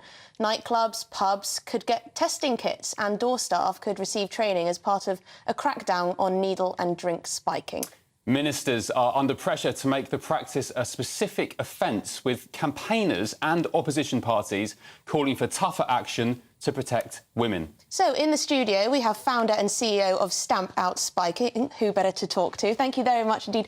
Dawn, first, just tell me why you are so passionate about this issue. Have you experienced spiking yourself? I have, many years ago, back in 1989, when I was travelling around the world. Somebody tried to spike my drink when I was in Australia, and then years later, my friend and I did get spiked in Mexico, and we slept for over 30 hours, and we were like, God, what could have happened to us in that time? You know, luckily, I could smell a rat, and I was like, look, we've got to go. And since then, I've come back to the UK, and it's happened to so many of my friends and family, people I love and care about. And, you know, they've been robbed, they've been raped, they've been sexually assaulted, and nobody seemed to be doing anything about it. So I've sort of single-handedly took it upon myself, and I've been on this mad crusade for the last 20 years. So very exciting news for me. So there was 5,000 needle and drink spiking incidents in, the year to 2022, September. Explain to us who is victim of this. Is it predominantly younger women who are out and about, or is it a mix of people, and men as well? Yeah, it's really not just younger women. There's a lot of middle-aged ladies that I've spoken to that have been spiked and been raped. There's lots of men who won't admit it, you know, and, I mean, lots of women too. It seems to be this crime that people feel really embarrassed and ashamed about, because they feel like it's their fault because they've gone out and, you know, sometimes Well, when a little you have, bit drunk or something, but not over too the much top. to drink and you forget little pockets of the night. You're like, did we go for a kebab? And those sorts of things. And now I think perpetrators have been preying on that small little window. And, you know, when these date rape drugs take effect, they leave you compliant, you can't put up a fight. You know, I've had women say to me, do you know what, I was being raped and I couldn't even open my eyes to see who was raping me. It's disgusting. And then you're left with no memory. So is this what these measures that the government are announcing are there for, to make it easier for people who have been impacted to prove it, essentially? Because that must be the difficulty. And if you have testing kits, which is one of the measures, that could help. Yeah, well, prevent, of course. Yeah, and prevent. Some of the testing kits that are on the market currently are not really fit for purpose, I have to say. They only test for a few of the drugs that are used in spiking incidents. We have protective drink covers, covers to go in bottles, and, you know, that's a proactive approach. And we sort of feel a little bit that it's a bit after the horse has bolted, but we believe that there should be testing stations. That could be a lot more effective rather than having testing strips to test a drink. So I think if we had a testing station... There's similar calls for party-goers and revellers in nightclubs and festivals to have that same thing with drugs as well. Yeah. Can you just explain from a human perspective what being victim of spiking does to somebody? What kind of impact does that have on someone? So, you know, some of the men and women that I've spoken... That's a really good question, by the way.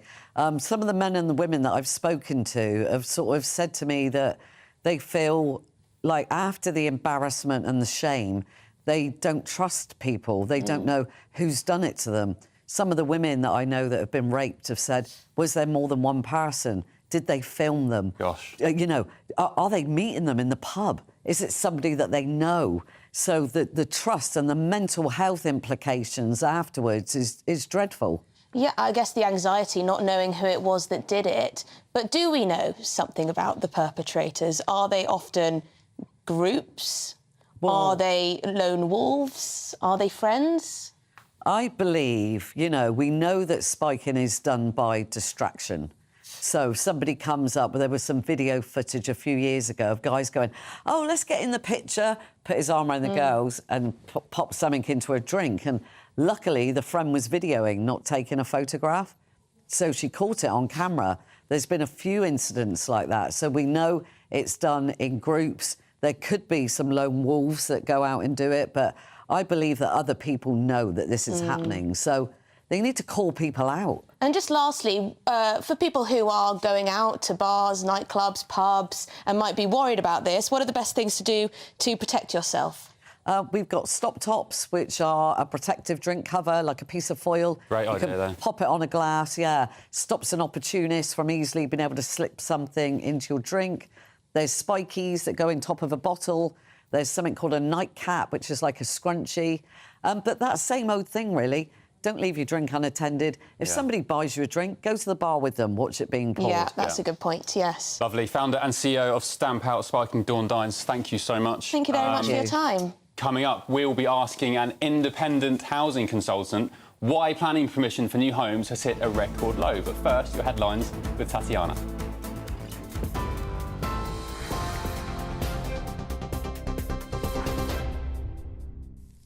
Ben, thank you. It's 1:31. I'm Tatiana Sanchez in the GB Newsroom.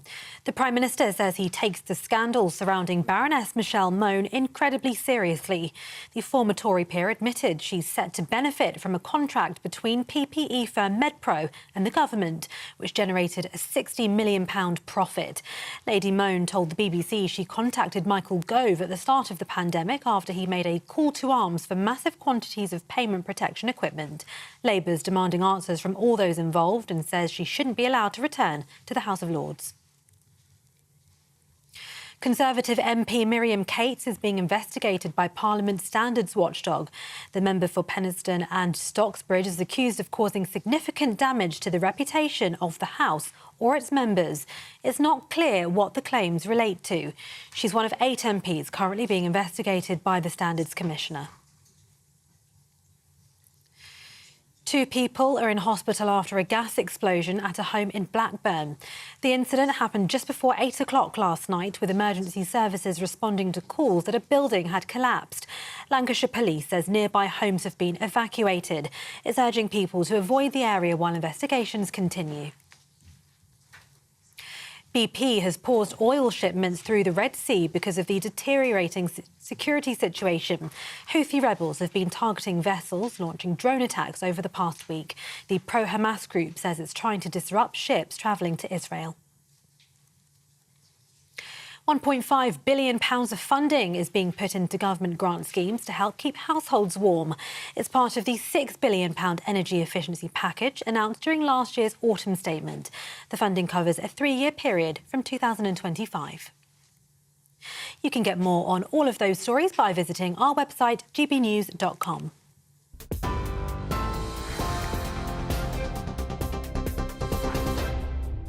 For a valuable legacy your family can own, gold coins will always shine bright. Rosalind Gold proudly sponsors the GB News Financial Report. Here's a quick snapshot of today's markets. The pound will buy you $1.2656 and €1.1591 euros. The price of gold, £1,599 and 20 pence per ounce. And the FTSE 100 at 7,623 points. Rosland Gold proudly sponsors the GB News Financial Report. Well, planning permission for new homes has hit a record low, believe it or not. That's according to new data from the Home Builders Federation. Their chairman, Stuart Baisley, is saying this is the inevitable outcome of several years of anti-growth policy and rhetoric. Down 19% on the same period last year, the Housing Secretary is now accused of, quote, surrendering to NIMBYs, with Michael Gove expected to announce new rules which protects building on the Green Belt. Joining us now is independent housing consultant Rose Brayston. Rose, lovely to be with you. When you fly in from Gatwick or Heathrow, when you come cruising over the Surrey, Sussex countryside, there's swathes of space. Anyone would think we've got loads of room to build houses here, there and everywhere. So what is the problem? Well, Michael Gove has definitely introduced significant additional risk and uncertainty into the English planning system, which wasn't famed for being de-risked and certain in the first place. The government has continually tweaked planning rules, and we're seeing this reflected in the latest planning permission stats, which are down 13% on last year. And we have been seeing new planning permissions go down for the last few years. But let's not kid ourselves that the planning system was delivering before the latest round of government tinkering. UK housing supply has been sluggish for decades, and that's driven overwhelmingly by affordability problems rather than by a lack of land with planning permission. Quite simply, not enough people can afford to buy homes at the prices that private developers are looking for. That's interesting. So the issue is that affordability is one of the challenges, because we spoke to a property expert earlier who said this all comes down to NIMBYism. So at the local level, people putting their foot down, complaining, not wanting new developments in their area. People like Ben Leo over here, Guilty. who don't want it in their backyard. And that's another thing that's holding up the house building, isn't it? Planning is really important. NIMBYism is an important constraint on our ability to build homes, but it's a more important factor in the medium to long term, because we're going to need a lot more land to build the homes that we need. But we really need to pay attention to what land where for what types of homes. We've actually been giving out many more planning permissions over the last 10 years, if you look at things in the round, but we haven't been giving out planning permissions for more affordable homes. We haven't been giving out planning permissions for homes that are going to be affordable to people who are stuck renting. We've been giving developers essentially more choice over where to build homes for private sale that they would have built anyway. And what that's led to is a small increase in housing supply compared to what would have happened if we hadn't have boosted those planning permissions. But really what it's meant is more expensive homes, more semi-detached homes, less dense development, more greenfield development, all of the types of car-dependent suburban sprawl that a lot of local people really object to.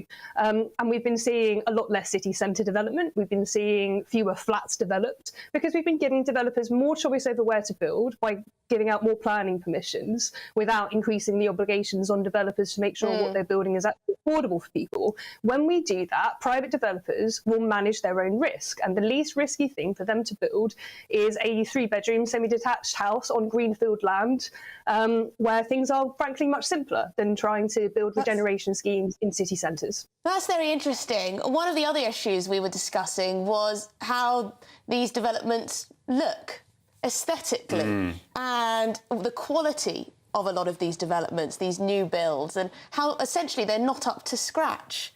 And a lot of people are disappointed once they move into those homes, but more importantly, a lot of people will say, I don't want that ugly development right next to where I live in my, you know, my house that's over 100 years old. It's not in keeping.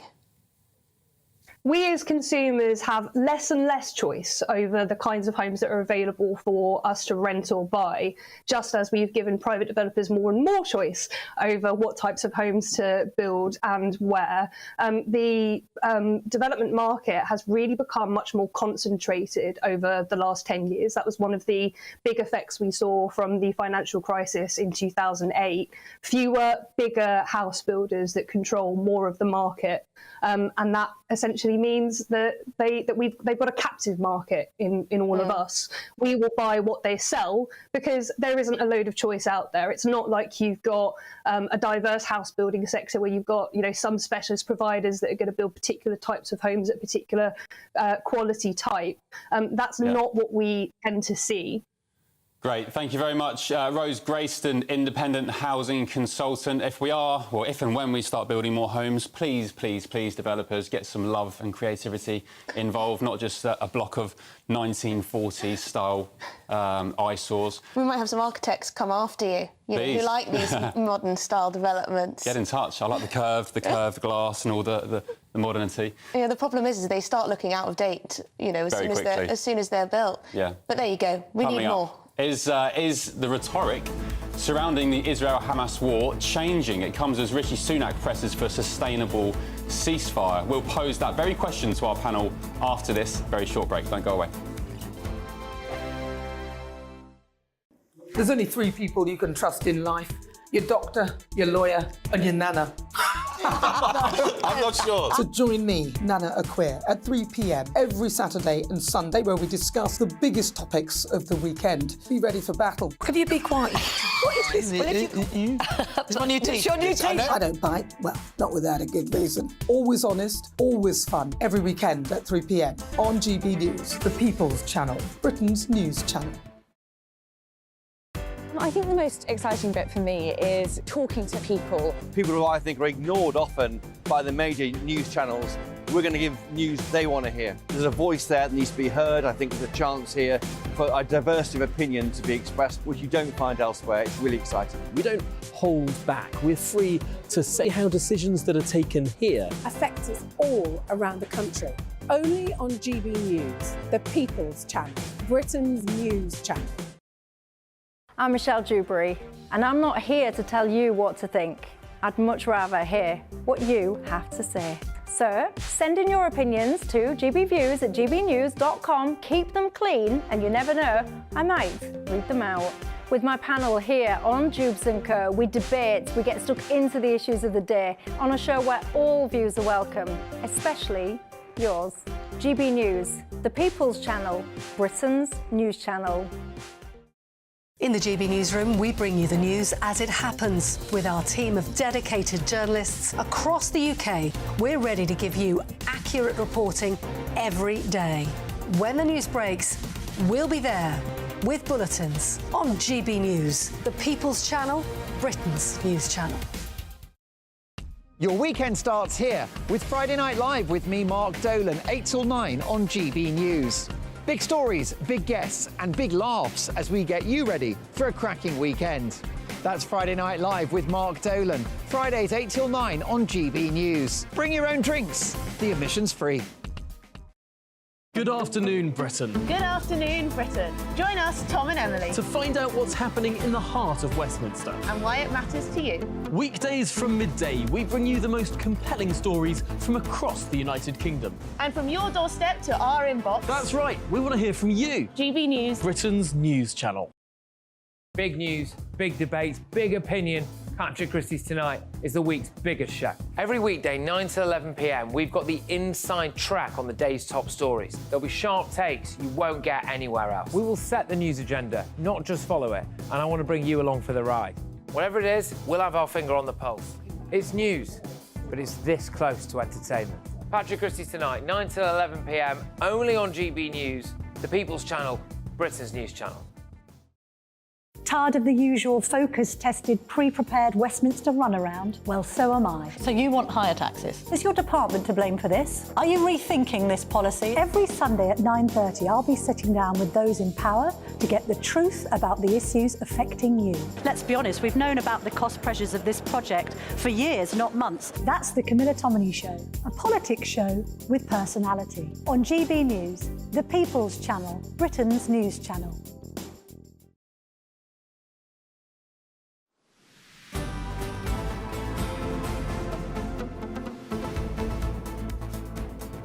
Good afternoon, Britain. It's 1:43. Welcome back. Joining us now to discuss our various topics today, Labour MP Bill Rammell and political commentator Benedict Spence. Guys, let's kick off with the big story of the day, Israel ceasefire. Growing calls now in the last week or so, starting with Joe Biden, who accused Israel discreetly of indiscriminate bombing of Gaza, Lord Cameron's joint letter with the Germans yesterday, and obviously Ben Wallace today as well in the papers. Is it the case that this growing calls for ceasefire is going to put pressure on Israel, or are they just going to narrow down what they're doing, head down, continue as they have been? 18,000 civilians, of course, according to Hamas's figures, who have been killed so far in the conflict. I think the tone is shifting. I'm personally not in favour of an immediate ceasefire because it would leave the death cult, which is Hamas, in place. Yeah. But the scale of civilian casualties, 7,000 according to the IDF, 18,000 according to Hamas, is disproportionate, and there are real concerns. And you look at David Cameron's intervention, you look at what Ben Wallace has written in The Telegraph today, there is a shift in the tone urging Israel to go in a slightly different direction. I'm not sure that will amount to a ceasefire, but I think it's likely the outcome will be much more an end to indiscriminate bombing and much more targeted attacks on Hamas leaders and to try to get the hostages released. But beyond that, we need a political track to provide a sustainable way forward, and that's where Benjamin Netanyahu is not helping in any way, shape or form. Benedict, why do you think there has been this change in tone? Do you think Western leaders have been caught out by the level of destruction? Why this change in mood? I don't think there's the stomach for it in Western capitals. I think that there is a misunderstanding that Israel is not a European country. It's not really a Western country. It is a Middle Eastern country, and it will behave how it wants to. There's also the misapprehension that the international community has much say over what happens in Israel. The very point of Israel existing is so that the international community has no say over the existence of Jewish people and that they can determine their own fate. We also need to be very clear when we talk about indiscriminate bombing. The IDF disputes that, and I think the evidence proves that the IDF puts more emphasis on it not being discriminate than any other military force on earth. When the Hamas Health Authority says it's 18,000, it's creeping up to 19,000 now.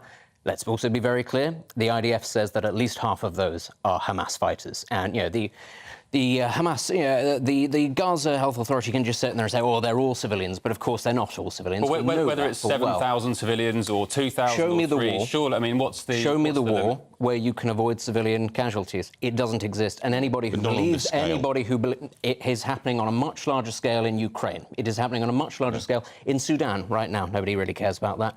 Hundreds of thousands of people were forced out of Artsakh in Nagorno-Karabakh a couple of months ago. Nobody said anything. Nobody really cared. It's only about Israel and Palestine that this ever gets brought up, and it shows you the double standards. Well, I think what happened. I'm not a proponent of double standards, and I support the state of Israel. But I think the idea that Israel can carry on without, for example, the support of the United States is for the birds. You know, I'm a former minister for the Middle East, and we've never had the US not alongside Israel. So I think there does need to be a change in strategy, and I think a move towards more targeted strikes that reduced civilian casualties would be a positive way forward. What is the United States going to do? Israel is faced by countries, including Iran, which is seeking a nuclear device specifically in order to target at Israel. What is the United States going to do? Is it actually going to withdraw funding? No. Is it going to take its military assets out of the region? No. So when people say Joe Biden is saying there needs to be a rethinking of this, actually, what is he threatening? He has no cards to play because Israel is their most important ally in the region. And secretly, behind the scenes, they never say this in public, a lot of Gulf states are saying the exact same thing to the Israelis as we have. They don't like Hamas. They don't want Hamas to be there. They've said, look, we're going to criticise you in public, but in private, we're not going to invade and you. Is that why war. states like Egypt won't take Palestinian refugees? Absolutely, they don't want that. They don't want the human misery that would come from that. They don't want, ultimately, an excuse for the right in Israel to begin the process of ethnic cleansing that would do so, by pushing Benedict, people out are you of Gaza. saying that Israel is almost immune from political pressure from external Any country countries? is effectively immune if it has the will and the resources to do so, and Israel has very powerful friends that are not going to abandon it. As you said, it matters about the United States. The United States, when it is faced with the prospect of Iran in the region, is not going to abandon Israel, and that is why I feel that as much as we can talk about a ceasefire, it's not going to come from the international community. It's going to come from within Israel itself. That is where the pressure actually... Well, and there's massive instability within Israel. You know, you look at the opinion polling evidence and how this crisis came about, and the actions of the Netanyahu government are light years away from having majority support. There needs to be a better way forward. But also, you know, I was talking to a Middle Eastern ambassador in London last week who was making it clear that they want a solution, and they're under massive pressure within their own countries because of the scale of the civilian casualties and, critically, the lack of a political track, the lack of Israel, backed by the international community, saying, look, this is the roadmap of how we move towards a two-state solution. And until you have that in place, I think we're not going to make progress. Israel aren't going to be listening to what Pope Francis had to say. I wasn't aware that Pope Francis was Jewish or Israeli, so no. It's very easy for Pope Francis, who has previously said that the Falklands belong to Argentina, but has also said if you insult his mother, he'll punch you in the face. I don't really say that he has much say in this. I also think he was slightly taken out of context when he said, people say this is terrorism, but this is war. Yes, this is terrorism, this is war, it should stop. He wasn't saying specifically what Israel is doing is terrorism. He's saying that this is what happens during war and it should stop. It feels like Israel is fighting a number of battles at the moment, not least on the PR front, because, of course, that incident last week with killing 3 of their own hostages who were apparently waving white flags and shouting in Hebrew when they were wounded from a building that they were ploughing with rounds.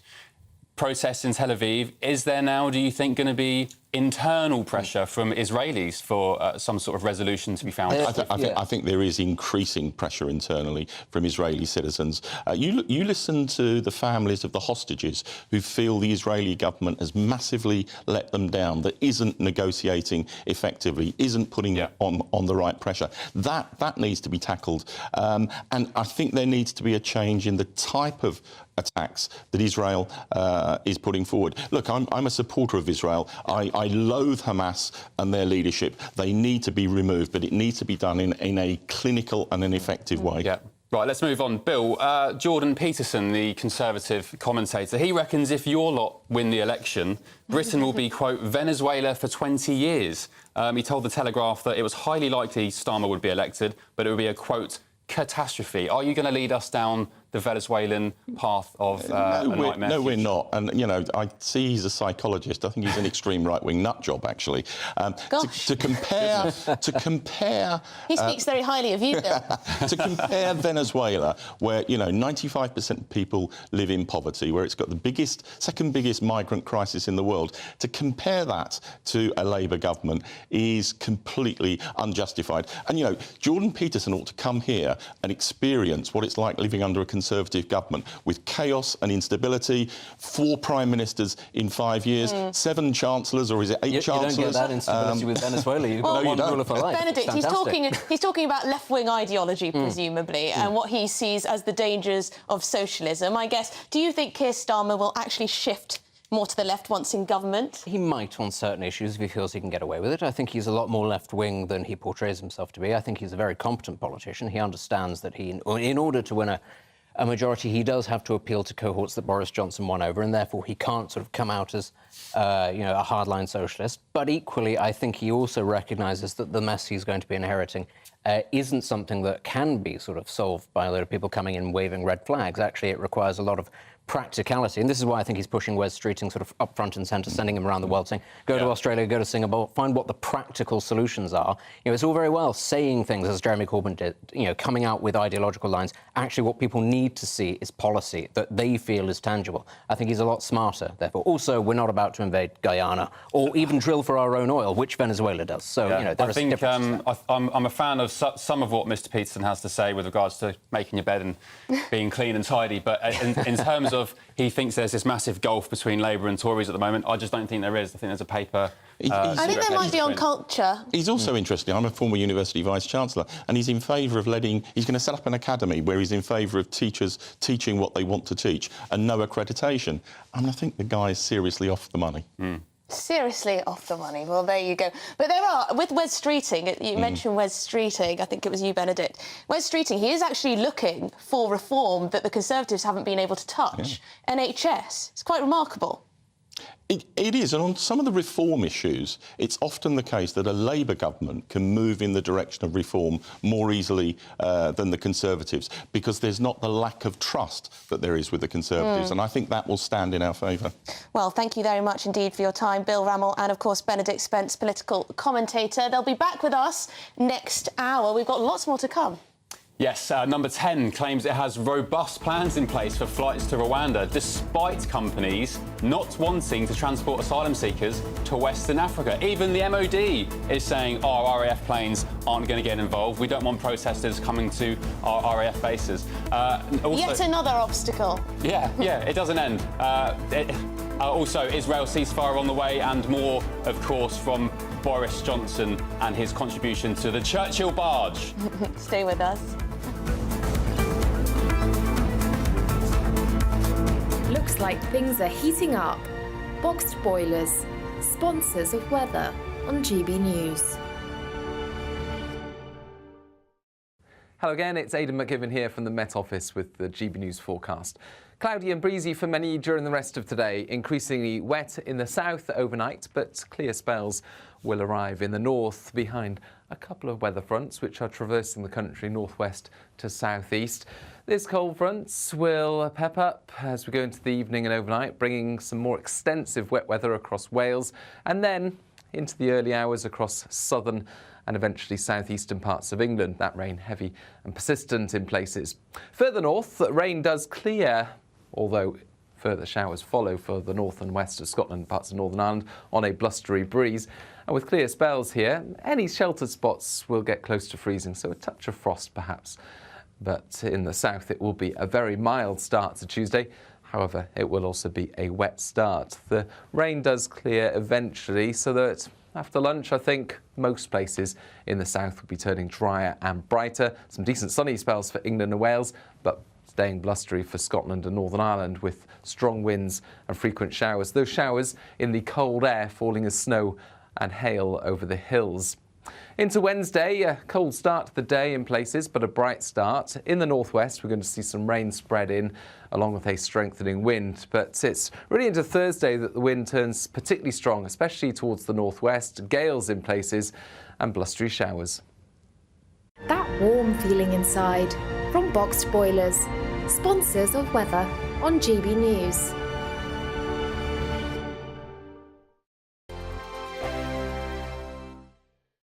Wake up to the headlines with Headliners every morning at 5 a.m.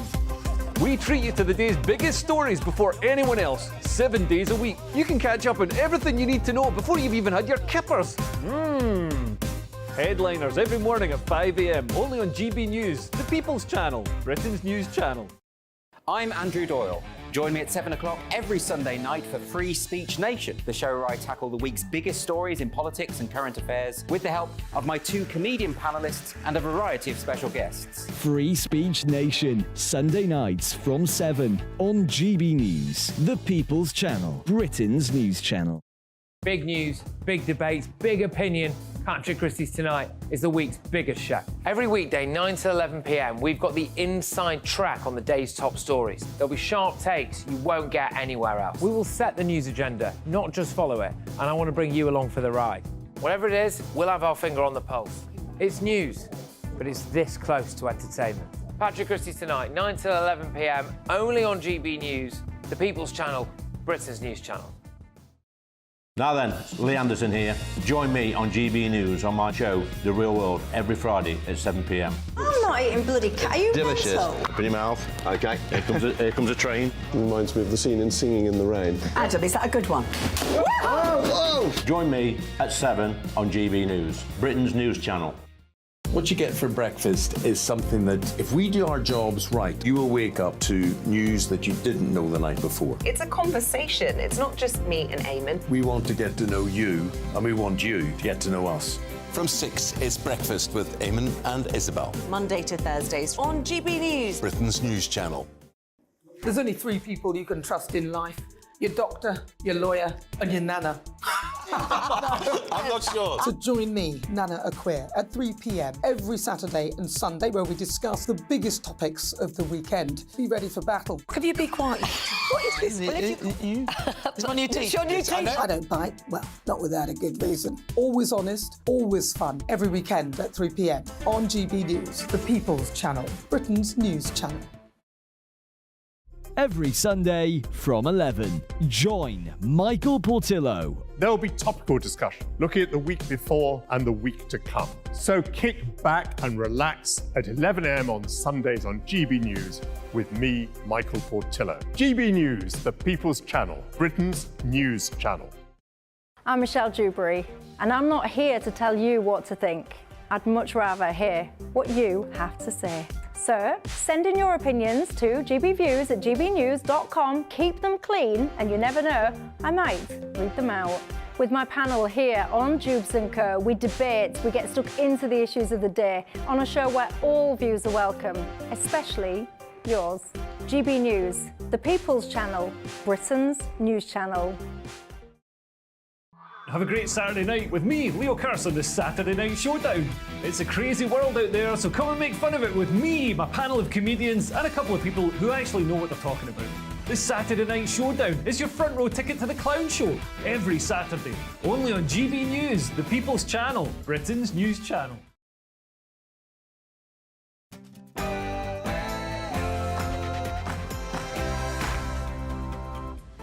Good afternoon, Britain. It is 2 o'clock on Monday, the 18th of December. Rwanda hits turbulence. The scheme is plunged into further crisis as it's revealed airlines are now refusing to take part in the migrant deportation scheme over fears to their reputation. But Number 10 says it has robust plans in place to ensure flights can take off. Pressure mounts on Israel. The government expresses concerns over too many civilians being killed. It comes as former Defence Secretary Ben Wallace warns Israel's killing rage tactics risk fueling the conflict for another 50 years. That's as calls for a ceasefire grow. But is he right?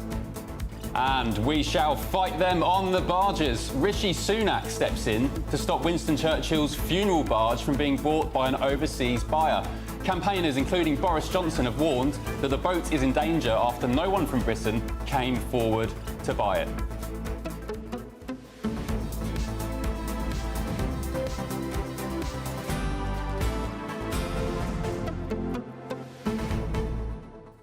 And get this, Joe Biden, well, he's reportedly shelved plans for a pact with Britain that could have paved the way towards a full post-Brexit trade deal. It's like Obama all over again. Vote for Brexit, you'll be back of the queue. He does admittedly hate Britain, doesn't he? He's got form on slagging us off. Well, I don't know if he hates Britain, but yes, it's been a fraught relationship. He's certainly had a lot of criticism when it comes to Brexit, which arguably is not his remit to say so. Well, he said in May this year when he visited Northern Ireland, he was there to make sure the Brits don't, quote, screw around. So, but this is not good. You know, a free trade deal with the United States would, you would have thought, be of economic benefit to both our countries, but it looks like it's falling behind, yet more obstacles to this. Joe Biden reportedly shelving plans for a pact with us that could have paved the way towards all this that might not matter, you know, deal. if Trump gets in next year, you know, he loves the Queen, he loves Britain, and as he snapped back at Obama all those years ago, he said the UK will be front of the line for a trade deal if he's in charge. Well, there we go. Do you believe that we will be front of the line if Joe Biden is voted out of office? Let us know. GBViews at gbnews.com. But before we begin, your headlines with Tatiana.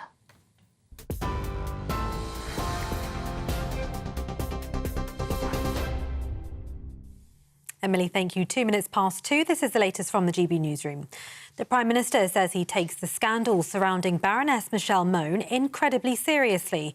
The former Tory peer admitted she's set to benefit from a contract between PPE firm MedPro and the government, which generated a £60 million profit.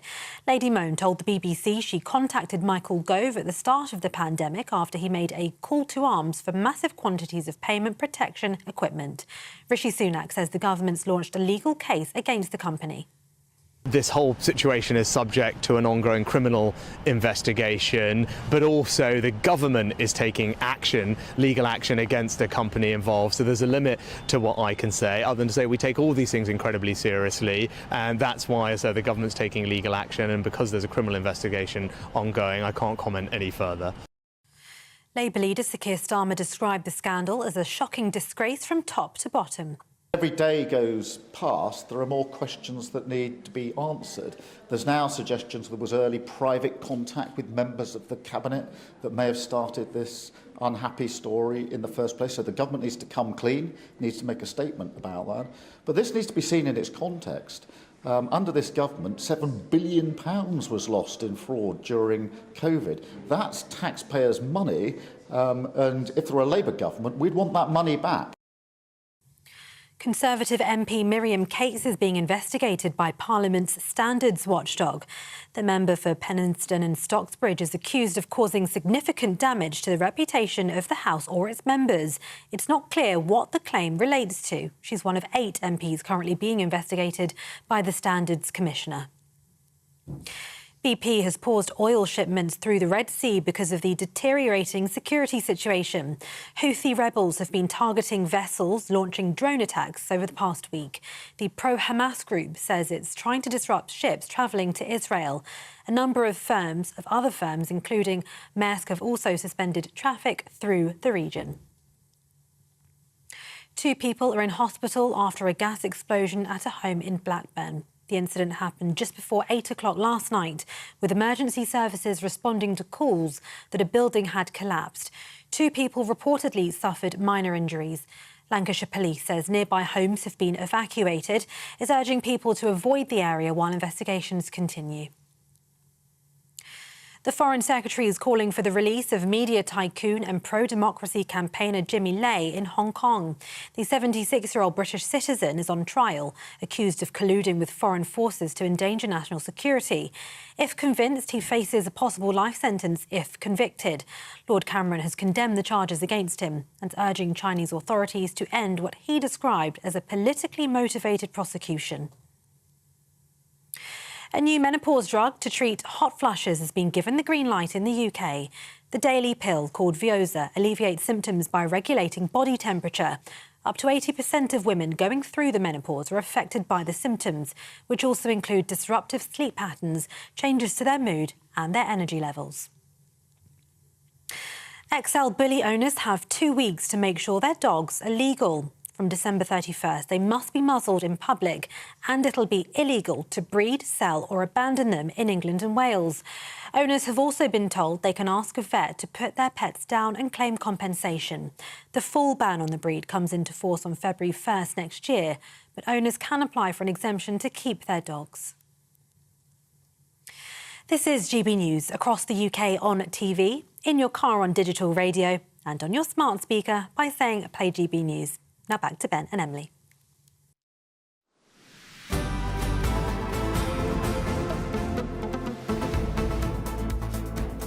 Welcome back. Thank you for joining us. Now, it's had more twists and turns than EastEnders, hasn't it? Number 10 now claims it has, quote, robust plans in place to ensure flights can take off for Rwanda. That's amid reports that airlines are now, laughably, refusing to sign contracts to fly asylum seekers to the African nation.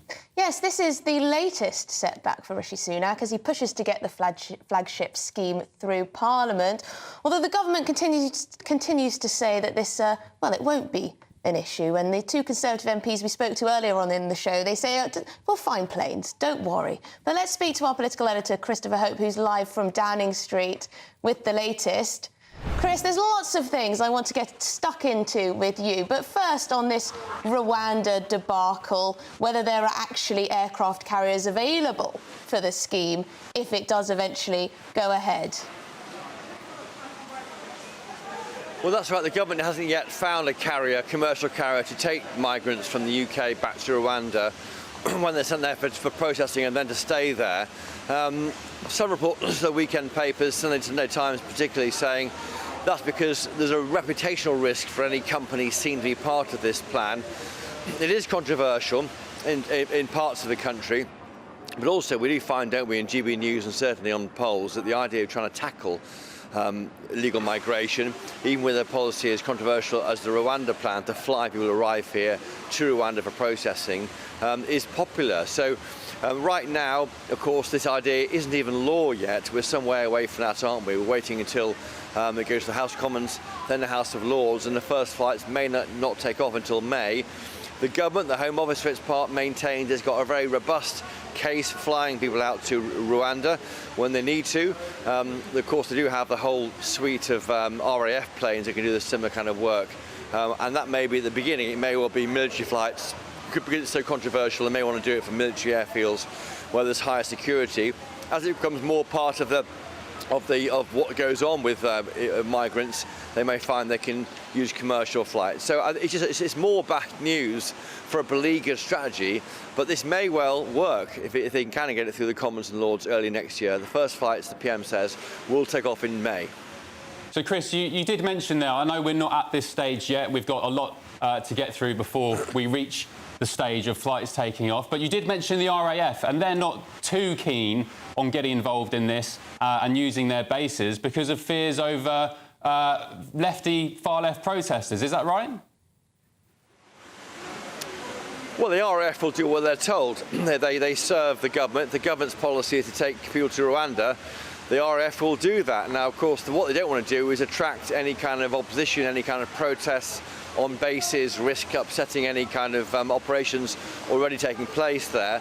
But equally, civilian airfields could be even less of a possibility to protect. So there is reports, of course, as an airbase in Wiltshire, the MOD might be spending a lot of money on reinforcing the surrounding perimeters.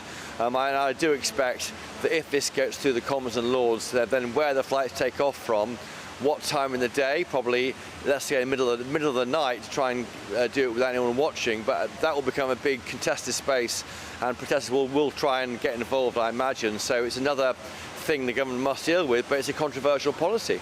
This policy, Rwanda, was not in the party's manifesto. It was set there but by Boris Johnson as Prime Minister, followed through by Mr Sunak. So, yeah, there could be issues, but I think that the MOD is used to trying to secure bases.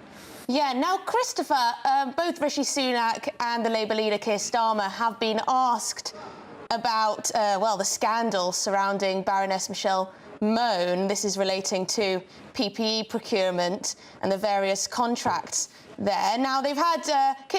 Rishi Sunak hasn't had much to say. He just says it's incredibly serious. He's taking it incredibly seriously, the allegations against her, the investigation against her. Keir Starmer has said she should be expelled from the Lords. Well, he said, I don't think she should be in the Lords anyway. Is there pressure mounting on the government to make some kind of statement on this?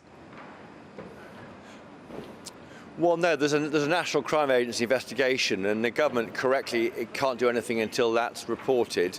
And it'd be more of a party issue anyway. The law will take its course, and if the NCA press charge or do anything else, of course, Michelle Mone and her husband deny any wrongdoing. But were that to happen, then that'd be for the legal process to take place.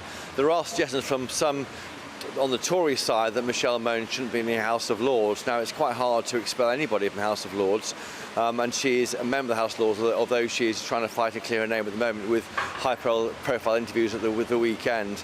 It is something, I think. I mean, it's a challenge. They have to get to the bottom of this, and while the NCA is investigating, it's not one that the leader, the PM, will get involved with yet. So, Christopher, when Keir Starmer says the government should make a statement in the Commons, that's just pie in the sky. That's not appropriate. Well, it is. It's not appropriate because the government won't want to do anything which would prejudice any investigation by the National Crime Agency. Once the police or the NCA get involved, the government correctly steps back. It's always a case of any police investigation that they never want Parliament to intervene and to stop justice being done. And Christopher, let's move on briefly A story that's caused a lot of concern from viewers today. Lots of emails about this. Winston Churchill's barge, the vessel that ferried him down the River Thames during his funeral, is now either going to be scrapped or possibly sent to a foreign buyer because there's no British interest. Number 10, I understand, has said something about this today, have they? That's right. In the briefing, Ben, just behind me in Downing Street, Number 10 has made very clear that this barge, Churchill's barge, which his body was taken to be buried in the Oxford village of Bladen. My mother's been in touch to correct me on this. Churchill was buried in Bladen. Forgive me for saying Kent earlier. Of course, he's from Kent. But this barge offered for £2 million of private buyers before. It's now been knocked down to £800,000, and there's concerns raised in the Mail on Sunday that it might be taken abroad by a foreign buyer. Now, Boris Johnson's got behind the campaign saying this barge must stay in the UK. And now Rishi Sunak's got involved too, saying that, making very clear he is not happy if it leaves the UK. There was a committee in the Culture Department which can step in and stop items of historical interest being sent overseas. Well, he's made very clear that committee will step in almost certainly if a foreign buyer is found. But what will happen then is it's up to the UK institution to raise money to match the money the foreign buyers paid to ensure it can stay here. But this is a key part of UK history. I'm sure cross-party, Keir Starmer, other parties too, will support it. It's important that elements of Churchill's life remain in the UK, and here's part of that. I hope so. Thank you very much indeed, Christopher Hope, our political editor outside Downing Street. I wonder what type of person would want to purchase the barge from abroad? Oh, some of our, well, maybe the UAE. They're keen on the Telegraph, aren't they? A slice of British history. Anyone with an interest, I guess. Yeah, I mean, I'd rather it was scrapped in England, to be honest, as opposed to a foreign buyer getting their hands on it. But I love that strap we've had. We'll fight them on the barges, not the beaches. It's brilliant. I can't say we wrote that. No. Our team. So well done to them. Way above our pay grade, unfortunately. Well, should we turn to the main story of fresh Rwanda setbacks? We've got immigration lawyer Harjap Singh Bangal on the line for us. Harjap, you've read about... Does it surprise you, firstly, that perhaps some airline carriers wouldn't want to be involved in such a scheme as the Rwanda plan? It's slightly surprising because the smaller airlines, they fly people to different countries for 40 quid. So if you throw enough money at them, then I'm sure, you know, that they'd say, yeah, well, we'll take them. So it does, for me, sort of is a little bit surprising, but a lot of the obviously bigger airlines don't want to get into this controversy and don't want to get into this. But, you know, there are options for Rishi Sunak anyway, I should say. Harjap, I've just had a message from someone who works in the airline industry, and they say it's probably nothing political.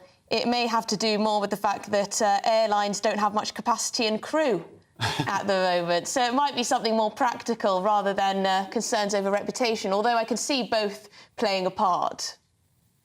Yeah, I think it could be a mixture of that. But I'm sure if the government throw money at something, it usually works out. And if not, the military, we heard from Christopher, were quite reluctant as well to get involved in this. But there's other options, like I said. I mean, we could always use Rishi Sunak's helicopter, which costs us £40 million and £110,000 a day. I'm sure he'll be willing to lend the country that. Or, indeed, maybe Michelle Mone's yacht. Yeah, there was that story over the weekend about Sunak apparently pressing on the MOD to allow him to keep using that helicopter, £40 million a year. But just going back to the RAF, my thoughts on it are, I know they don't want protesters, far-left protesters turning up at airfields and bases causing trouble, but surely this is a national security risk. And when we've got tens of thousands of undocumented, fighting age, mostly men coming to this country, we don't know who they are, and we need to get them out because they're here illegally. I know the RAF doesn't really want to get their mitts grubby, and they've got bigger things to focus on in Ukraine and elsewhere, but surely this is a national security risk. And if push does come to shove, and British Airways and even the likes of, say, Ryanair don't want to get involved in this, surely the RAF has to do its duty and protect our borders like they should be doing. It's not as simple as that. There's liability issues involved. So if there's a death on the plane, who's going to be liable for that? If someone commits suicide or someone takes their own life on the plane, who's going to be liable for that? So, you know, do people want to risk their jobs in relation to that. And there are families involved, there are children involved. So it's almost like the same thing that goes on with detention centres. We've seen the same thing with the barges. Is this going to be all worth it? Is this going to deter 49,000 people crossing? Is it deterring the 500 odd who probably crossed on the weekend? It's not going to act as a deterrent. It's not viable at the cost. It's costed at about 140,000 per person that we send back. That's not viable to send in numbers back in the thousands. We haven't got the money, except for when the government needs to spend it on themselves or their friends. Then there's plenty of money, but the money isn't available at the public purse, allegedly, and it's not viable. All right, you work out 10,000 times 150,000. I don't even know how many zeros go on the end of that. So it's not viable. We could spend that money elsewhere into making a safe system, securing our borders, processing claims a lot quicker, which we're not seeing at the moment. Why are claims taking 2 years to process? These people are here because we're letting them stay here because the claims aren't processed quick enough. We used to process claims in 15 days. They now take 2 years. That's lack of investment in infrastructure. Harjap, I was in Australia in the last couple of weeks, and of course they had their own small boats problem about 10, 15 years ago. They stopped the boats... I can't hear you, Ben. Can you hear me now? I can't hear you. Oh, we've lost Harjap. I was just going to say, I was in Australia, of course, covering Nigel and I'm a Celeb, and they had their own small boats problem 10, 15 years ago. What they did was, like you probably know, they towed the boats back mid-water. They didn't allow them to get to their country in the first place. And there are calls, and I think a solid argument for whatever means possible, not allowing migrants to come here in the first place, because then you wouldn't have the problem of shipping them off. Yeah, presumably that would then contravene various international treaties and laws and things, just as this. So you'd have endless obstacles, whatever the government tries to do, it would appear. I wonder what happens now. I mean, Rishi Sunak must be sitting there thinking, looking towards the new year. Got to get this through the Commons. Then we've got to get it through the laws. Then we'll have some ping-pong between the two. I think it's all a bit of a charade. Then we'll have it, the courts deciding whether it's legal in their interpretation of the law. And then so on and so forth. And still you've got this massive backlog of cases, and you've got the hotels issue, and you've got the barge issue costing £22.5 million. That's the contract for one single barge that's being used for accommodation that isn't even at full capacity. I mean, the list of issues in trying to solve this bigger issue, and now airlines. But also my argument is as well that we're concerned about the small boats. Yes, they're a problem, but really it's tens of thousands of people a year. This Tory government is allowing legal migration of 700 plus a year. So I think all this stuff really for Sunak is it's more than a headache, leading down a dark alley. I think he's finished. It is more than a headache for him. Let us know if you've got any answers. gbviews@gbnews.com. But coming up, a change in tone towards the ongoing war in the Middle East. We'll be taking a deep dive into what could be in store as we move forward after this very short break. Your weekend starts here with Friday Night Live with me, Mark Dolan, 8 till 9 on GB News. Big stories, big guests and big laughs as we get you ready for a cracking weekend. That's Friday Night Live with Mark Dolan. Fridays 8 till 9 on GB News. Bring your own drinks. The admission's free. In the GB Newsroom, we bring you the news as it happens. With our team of dedicated journalists across the UK, we're ready to give you accurate reporting every day. When the news breaks, we'll be there with bulletins on GB News, the People's Channel, Britain's news channel. Big news, big debates, big opinion. Patrick Christie's Tonight is the week's biggest show. Every weekday, 9 to 11 p.m, we've got the inside track on the day's top stories. There'll be sharp takes you won't get anywhere else. We will set the news agenda, not just follow it, and I want to bring you along for the ride. Whatever it is, we'll have our finger on the pulse. It's news, but it's this close to entertainment. Patrick Christie's Tonight, 9 to 11 p.m, only on GB News, the People's Channel, Britain's news channel. Join us every night on GB News at 11 p.m. for Headliners, which is 3 top comedians going through the next day's news stories, which is exactly what you need, because when the establishment has gone crazy, you need some craziness to make sense of it. Headliners. You don't have to bother reading the newspaper. We've got it covered for you. every night at 11 p.m. and repeated every morning at 5 a.m. We won't send you to sleep like some of the other paper review shows out there. So join us 11 p.m. every night on GB News. The People's Channel, Britain's news channel. I'm Michelle Dewberry, and I'm not here to tell you what to think.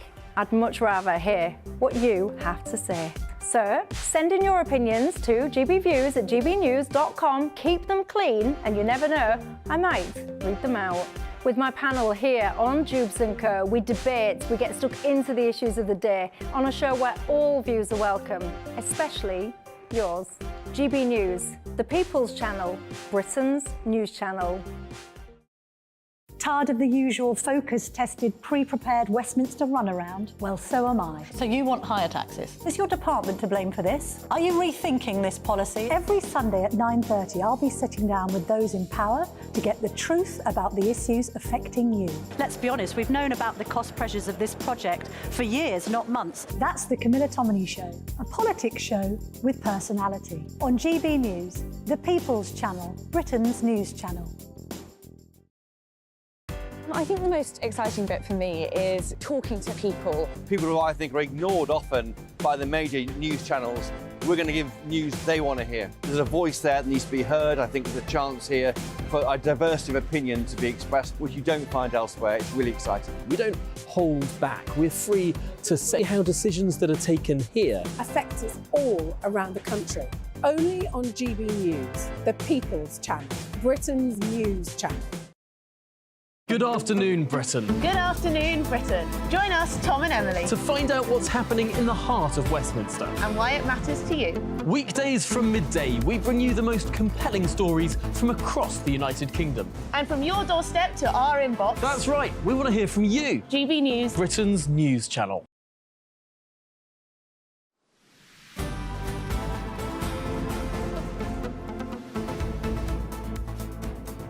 Welcome back. It's 2:24 p.m. Wishing time away.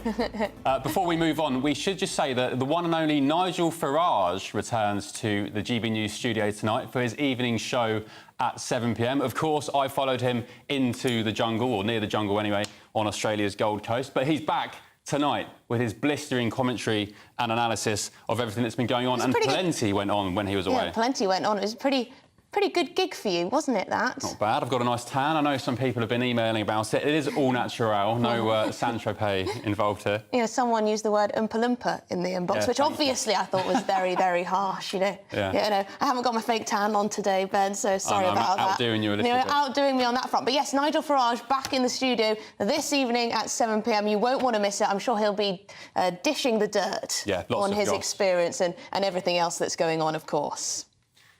Right, so let's move on. The language used by Western leaders on the war, between Israel and Hamas appears to be changing. It does a bit. The Foreign Secretary, Lord Cameron, has warned too many civilians have been killed in Gaza, supporting a call from his German counterpart for a sustainable ceasefire. And it comes after former Defence Secretary Ben Wallace has warned that Israel's tactics will fuel the conflict for another 50 years. Well, shall we speak to Charlie Peters, our reporter, who joins us for the latest on this developing story? Charlie, it has been noted, and I'm certainly noticing, that the language has changed from Western leaders. There seems to be more and more people articulating essentially that Israel should, if not hold back, should adopt a slightly different tactic when it comes to their war on Gaza, on Hamas. That's right. Several countries now have actually come out and made this plea. Over the weekend, the French foreign minister calling for an immediate and durable truce. We heard from Lord Cameron, the foreign secretary, speaking alongside his German counterpart, calling for a sustained ceasefire. And now this morning, we've heard from Prime Minister Rishi Sunak calling for the same. And it comes after several weeks where there has been reports of the Americans urging for a change in the military tactics of the Israelis in the Gaza Strip. They want to shift away from some of the heavy munitions and the use of armour that we've seen on that ground invasion in the coastal enclave into more precise behaviours and precise manoeuvres. In fact, that term was used specifically by the National Security Advisor Jake Sullivan, and Washington's Defence Secretary Lloyd Austin is in Tel Aviv this week and is expected to call for a similar change in military tactics with the Israelis. But the Israelis, for their parts, they have remained belligerent on their strategy. They believe that only a sustained military pressure can achieve their stated aims. And the end state that they're trying to go over here, of course, is the total destruction of Hamas, both its military capabilities, its leadership and its personnel in general, while also freeing all of the hostages under control of the terrorist organisation within inside the Gaza Strip. But there has been a shift in tone from many foreign ministers, and it comes also after former Defence Secretary in the UK, Ben Wallace, wrote in the Telegraph this morning that the behaviour of the Israeli military inside the Gaza Strip was acting as a recruiting sergeant for Hamas. He said that some Israeli politicians were acting like a bull in a china shop, and this behaviour actually was going to generate more terrorism. He said that radicalisation follows oppression. Now, I've been speaking with many Israelis this morning about how these kind of comments are being received, both former officials and military leaders. And I have to say, it's not being taken very positively at all. They actually point to say that the evidence doesn't seem to support Mr. Wallace's position. Indeed, after the last two invasions into the Gaza Strip in 2008 and 2014, polling for Hamas in the Gaza Strip actually dipped following those strikes. And it hasn't been the case that more people have joined the terror organisation after strikes by Israel. They also pointed to the US-led destruction of ISIS in the Middle East, which, of course, Ben Wallace was a key part of as both security minister and later defence minister. They asked me, when Mr. Wallace was in charge of those operations, did he fear that the destruction of ISIS would lead to more terrorism? 70% of Raqqa in Syria became incapable for people to live in, and also thousands of civilian casualties in Mosul in Iraq. So many of those questions being asked of the American-led Western strategy for dealing with ISIS are also being asked of the Israeli strategy for dealing with Hamas. Similar approaches, but one, Israelis telling me this morning, attracting far more criticism, and that is the Israeli position. But regardless of those comparisons, calls for Israel to adapt its strategy are almost certainly going to continue. Humanitarian aid still going into the Gaza Strip this morning, and calls for Israel to adopt those more precise military tactics will go on. Whether or not they will be adopted, we will wait and see. But violence certainly continuing despite Western calls this morning. Charlie, just briefly, it feels like Israel isn't only battling Hamas, but also a PR war as well, with the growing calls for a ceasefire, but also this incident over the weekend, I think, or just before the weekend, where the IDF accidentally killed 3 of their own hostages. Can you just give us a flavour of what happens there, and also the reaction in Tel Aviv, where you spent a lot of time over the last couple of months? Apparently there were protests now from Israeli citizens. Is there growing calls internally now for a ceasefire? There's been long frustration being held among the civilian population on how the Israeli government is handling this conflict. But the feeling among veterans within the IDF and those former commanders is that mistakes being made are not a deliberate strategy, but rather a reaction to an extremely jumpy military situation. We've seen lots of footage of tunnels and ventilation shafts and areas where Hamas fighters can pop up at a moment's notice to draw fire on the IDF. These operational frictions, they say, are generating some of the areas where hostages have sadly been killed over the weekend. It's not a deliberate failure, it's a cause of the struggle being set by the difficult military situation. Yeah, thank you very much indeed, Charlie Peters there, our reporter. Now, Prime Minister Rishi Sunak has actually responded to Ben Wallace, what the former Defence Secretary wrote in the Telegraph. He said this.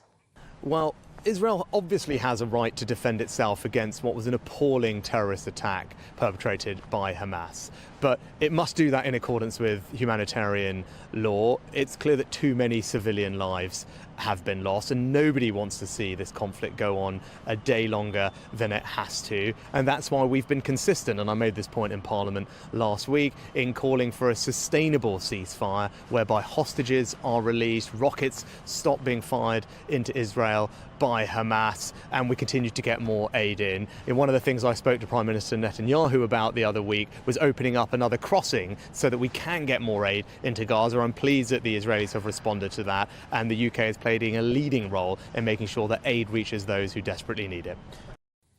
Great stuff. Coming up, finally, we'll be speaking about Winston Churchill's funeral barge with our panel. That's after your headlines with Tatiana.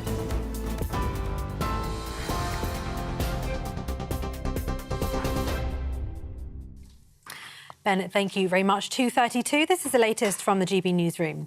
The Prime Minister says he takes the scandals surrounding Baroness Michelle Mone incredibly seriously. The former Tory peer admitted she's set to benefit from a contract between PPE firm MedPro and the government, which generated a £60 million profit. Lady Mone told the BBC she contacted Michael Gove at the start of the pandemic after he made a call to arms for massive quantities of payment protection equipment. Labour's demanding answers from all those involved and says she shouldn't be allowed to return to the House of Lords. Baroness Michelle Mone has responded to the Prime Minister, saying she was honest with the Cabinet Office, government and the NHS. She claims they all knew about her involvement from the very beginning. Conservative MP Miriam Cates is being investigated by Parliament's standards watchdog. The member for Penistone and Stocksbridge is accused of causing significant damage to the reputation of the House or its members. It's not clear what the claim relates to. She's one of 8 MPs currently being investigated by the Standards Commissioner. BP has paused oil shipments through the Red Sea because of the deteriorating security situation. Houthi rebels have been targeting vessels, launching drone attacks over the past week. The pro-Hamas group says it's trying to disrupt ships travelling to Israel. A number of firms, including Maersk, have also suspended traffic through the region.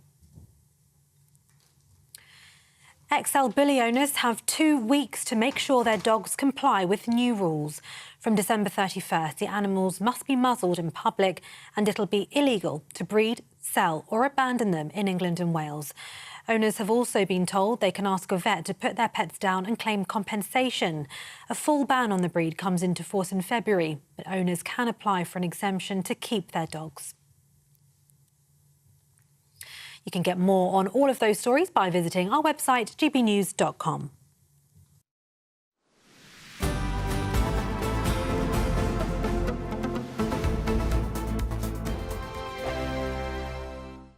I'm Andrew Doyle. Join me at 7 o'clock every Sunday night for Free Speech Nation, the show where I tackle the week's biggest stories in politics and current affairs with the help of my 2 comedian panellists and a variety of special guests. Free Speech Nation, Sunday nights from 7 on GB News, the People's Channel, Britain's news channel.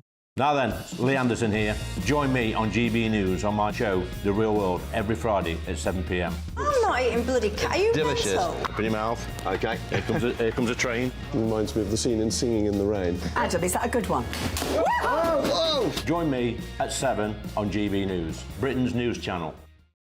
There's only 3 people you can trust in life. Your doctor, your lawyer and your nana. I'm not sure. So join me, Nana Aquare, at 3 p.m. every Saturday and Sunday where we discuss the biggest topics of the weekend. Be ready for battle. Could you be quiet? What is this? It's my new teeth. It's your new teeth. I don't bite. Well, not without a good reason. Always honest, always fun. Every weekend at 3 p.m. on GB News, the People's Channel, Britain's news channel. Big news, big debates, big opinion. Patrick Christie's Tonight is the week's biggest show. Every weekday, 9 to 11 p.m, we've got the inside track on the day's top stories. There'll be sharp takes you won't get anywhere else. We will set the news agenda, not just follow it, and I want to bring you along for the ride. Whatever it is, we'll have our finger on the pulse. It's news, but it's this close to entertainment. Patrick Christie's Tonight, 9 to 11 p.m, only on GB News, the People's Channel, Britain's news channel. What you get for breakfast is something that, if we do our jobs right, you will wake up to news that you didn't know the night before. It's a conversation. It's not just me and Eamon. We want to get to know you, and we want you to get to know us. From 6, it's Breakfast with Eamon and Isabel. Monday to Thursdays on GB News, Britain's news channel. Wake up to the headlines with headliners every morning at 5 a.m. We treat you to the day's biggest stories before anyone else, 7 days a week. You can catch up on everything you need to know before you've even had your kippers. Headliners every morning at 5 a.m. only on GB News, the People's Channel, Britain's news channel. Every Sunday from 11, join Michael Portillo. There will be topical discussion, looking at the week before and the week to come. So kick back and relax at 11 a.m. on Sundays on GB News with me, Michael Portillo. GB News, the People's Channel, Britain's news channel. I'm Michelle Dewberry, and I'm not here to tell you what to think. I'd much rather hear what you have to say. So send in your opinions to gbviews@gbnews.com. Keep them clean, and you never know, I might read them out. With my panel here on Jubes and Co, we debate, we get stuck into the issues of the day on a show where all views are welcome, especially yours. GB News, the People's Channel, Britain's news channel. Have a great Saturday night with me, Leo Curse, on the Saturday Night Showdown. It's a crazy world out there, so come and make fun of it with me, my panel of comedians, and a couple of people who actually know what they're talking about. This Saturday Night Showdown is your front row ticket to the clown show every Saturday, only on GB News, the People's Channel, Britain's news channel.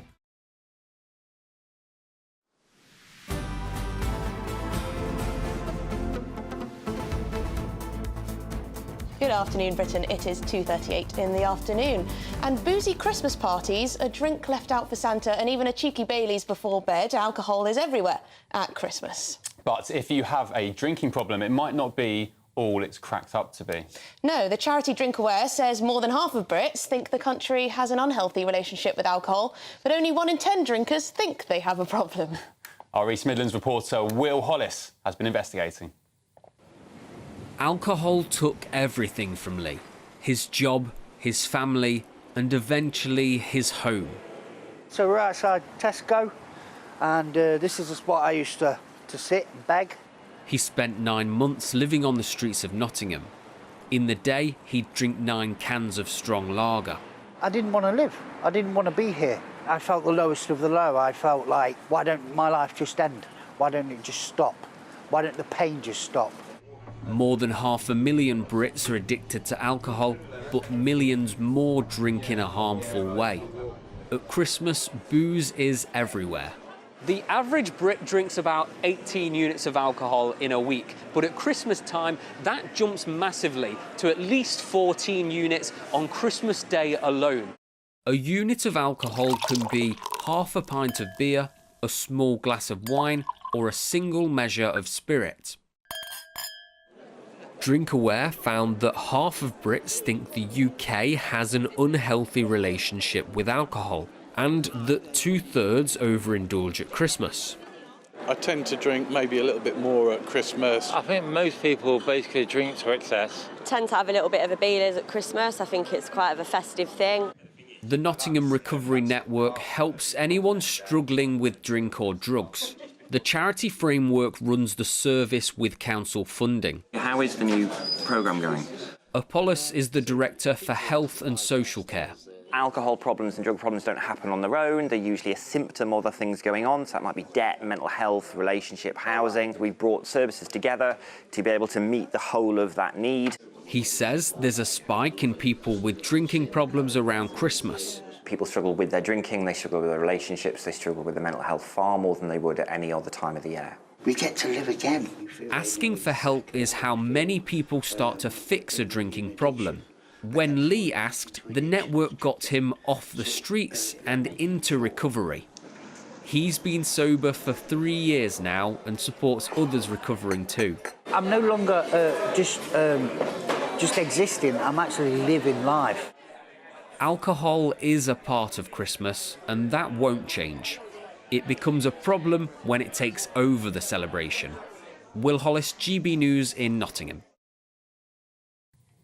Yes, well, if you or your loved ones are struggling with alcohol, support is on the Alcoholics Anonymous website, www.alcoholicsanonymous.org.uk. Right, joining us now is former Labour MP Bill Rammell and political commentator Benedict Spence. Bill, let's touch base on Rwanda briefly. It seems like the never-ending saga, doesn't it? 1 minute it's lefty lawyers, then it's Parliament, he's got to get his bill through. Now it's the airlines who are kicking up a fuss.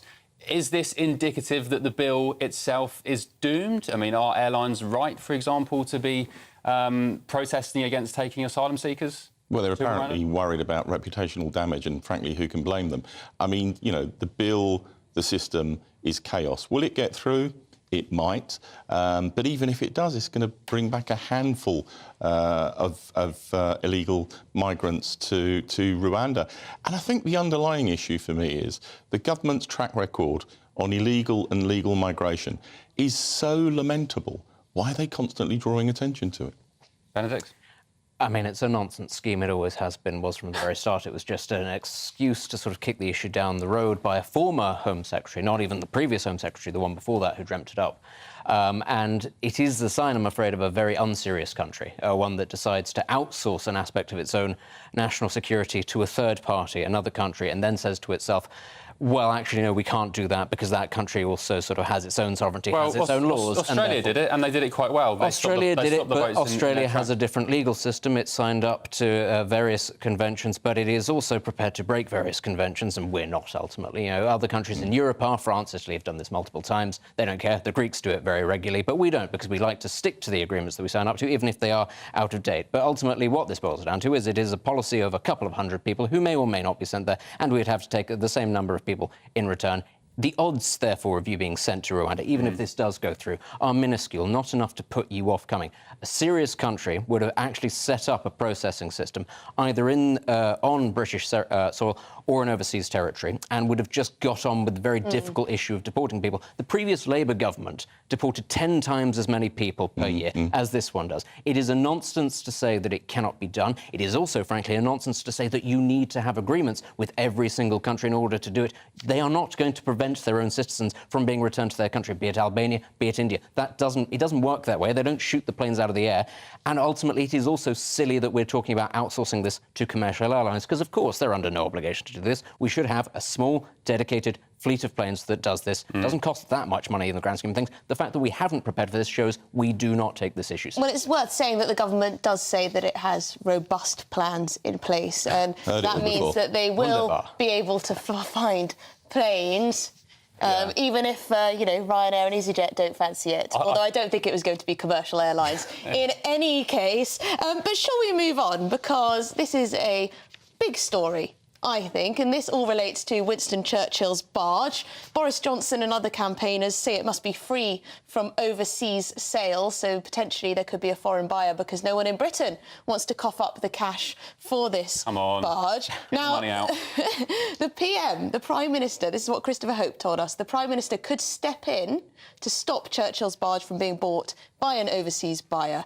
Number 10 says he wants the £800,000 barge to stay in the UK. So, Bill, is this a bit of a culture wars issue, or is this something that people care about? Shake of the head tells it all, I think. Well, it is of historical significance, and if we can keep it in this country, we should. But I found Chris Hope's description of the briefing from Number 10 staggering. The government doesn't have the power to stop this from being sold overseas. It's just, you know, flailing in the wind again. And so, yeah, let's see if we can get some private funding to keep it in Britain. But I wouldn't be in favour of public funding going to this cause.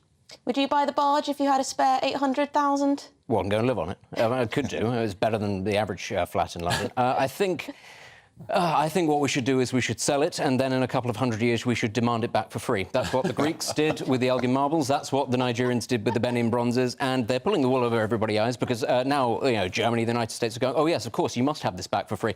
And what will then happen is the Nigerians will take the Benin bronzes and they'll say thanks very much, and then they'll sell them on in a few years' time. That's what we should be doing with our national heritage, seeing as the funds just aren't there to actually be buying these things for the nation, it seems. It's only 800 grand. I mean, obviously well above my ability to purchase anything akin to that. But 800k in the grand scheme of things, they waste so much on, look at Whitehall, for example. You could fill a whole pothole for that. Esther McVeigh's written in the Daily Mail today about her war on ridding Whitehall of diversity and inclusion and waste. I mean, for example, local councils have paid something like £500,000 every year to fund the heating bills of people who work from home. So 800k in the grand scheme of things to protect and preserve a bit of British history. We don't have much left these days.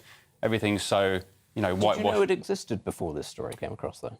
No, I didn't. Nobody did. I'm all for it. It's not that important in the grand scheme of things. There are lots of things from Churchill's life that are, but I think, the barge that took him down the Thames is perhaps not the most important thing. There are other aspects of his life that I think we should be. But it is something that, of course, people like Boris Johnson and other campaigners can rally support around, can't they, Bill? Because it's a symbol of patriotism, and people are weary of Winston Churchill being depicted as, people have gone so far as to call him a racist and a warmonger, and perhaps this is about trying to, make sure that people see Churchill for how they see him. He was an outstanding national figure, and he saw us through the Second World War. So it is of historical significance. But I wouldn't be in favour of using public money. And you can say it's only 800,000, but where does that end? Yeah, where does that end? And I think you could very, very probably, and particularly after this publicity, get private funding to fund security. It's in front of the Houses of Parliament, which is soon going to fall into the Thames, because we can't afford to pay for that either. So at least there's the prospect. Could Parliament not use it as some sort of tourist... Exactly. Tourist either to raise money or maybe to hold select committee meetings whilst everybody else sort of moves out. There's a possibility for it. Benedict, do you know where we are with the restoration of the Houses of Parliament? I have no idea where we are. I think it's been kicked down the road.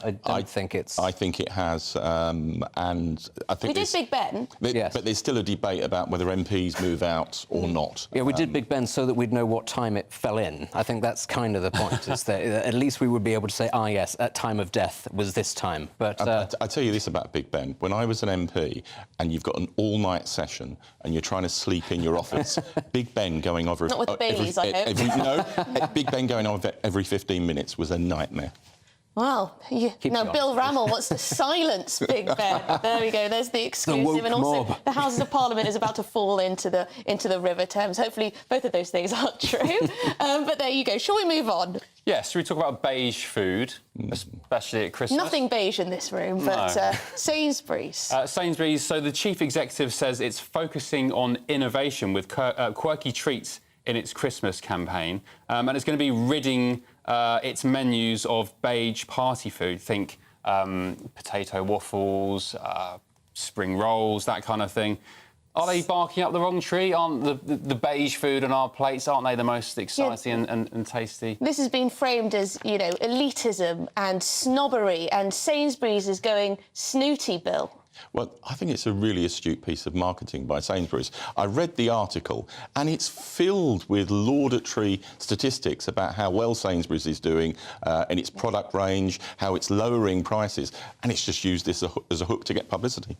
Bill, just hold that thought, because we've got some breaking news. A body that was found in the River Wensum in Norwich on Friday. It has formally been identified as the missing mother of 3 Gaynor lords. So just to repeat, a body that was found in the River Wensum in Norwich on Friday has now been formally identified as the missing mother of 3 Gaynor lord. We'll bring you any more as we get it. Very sad indeed.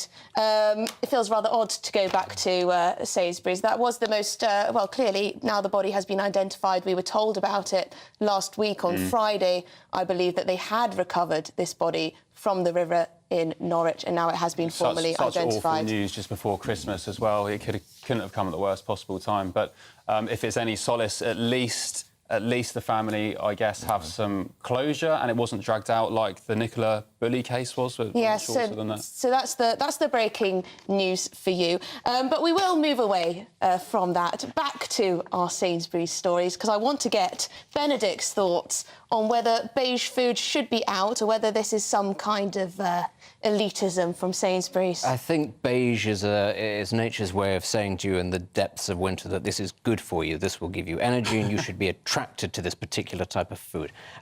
Just in time then for the January cycle of guilt tripping us all into trying to eat less beige things. I don't think people should be worrying necessarily about the colour so much. Does it taste good? Are you having a good time? That's what Christmas is about, because in a couple of days you'll be made to feel bad again. So enjoy it for whilst it's around. What's on the menu in your house on Christmas Goose, Day? probably. Goose? Yes. The fatter, the better. Bill? I'm the lone proponent of turkey in my house. Yeah, me too. So I eat turkey, whilst the rest of the family, I think they're having beef this year. Yeah, most of my family are vegans. They tuck into a quite revolting nut roast. Is that beige? Whilst I get involved in the turkey.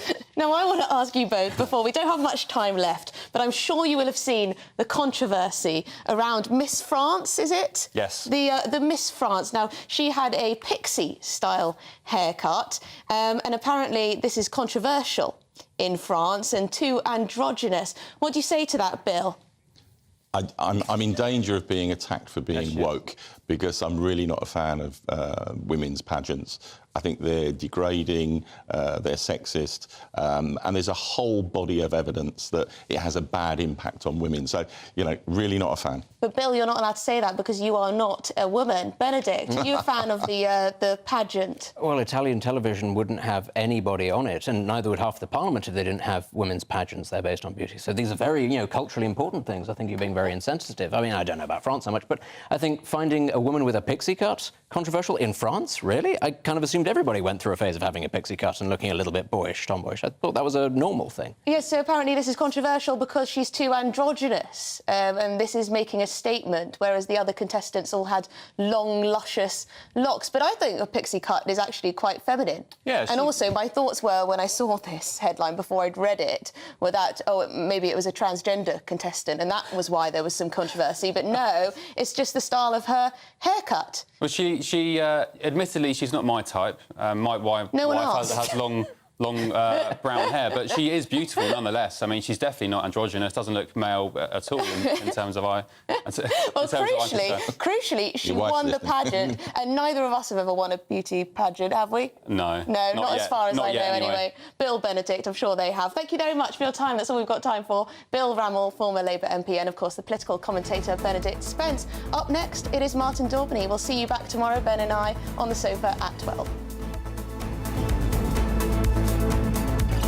Hello, thank you for being a big part of GB News. We'd like to wish you and your loved ones a Christmas season full of comfort and joy, as well as a peaceful and prosperous new year. From our family to yours. We are proud to be your channel. Merry Christmas. Happy Christmas. Merry Christmas. Happy Christmas. Merry Christmas. Merry Christmas. Merry Christmas. Here on GB News. The People's Channel. Merry Christmas. A brighter outlook with Box Solar, sponsors of weather on GB News. Hello again, it's Aidan McGibbon here from the Met Office with the GB News forecast. Cloudy and breezy for many during the rest of today, increasingly wet in the south overnight, but clear spells will arrive in the north behind a couple of weather fronts which are traversing the country northwest to southeast. These cold fronts will pep up as we go into the evening and overnight, bringing some more extensive wet weather across Wales and then into the early hours across southern and eventually southeastern parts of England. That rain heavy and persistent in places. Further north, rain does clear, although further showers follow for the north and west of Scotland, parts of Northern Ireland, on a blustery breeze. And with clear spells here, any sheltered spots will get close to freezing, so a touch of frost perhaps. But in the south, it will be a very mild start to Tuesday.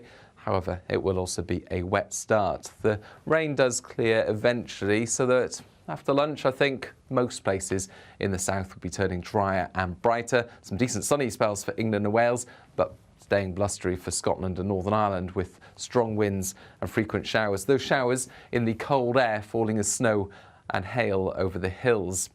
Into Wednesday, a cold start to the day in places, but a bright start. In the northwest, we're going to see some rain spread in, along with a strengthening wind. But it's really into Thursday that the wind turns particularly strong, especially towards the northwest, gales in places and blustery showers.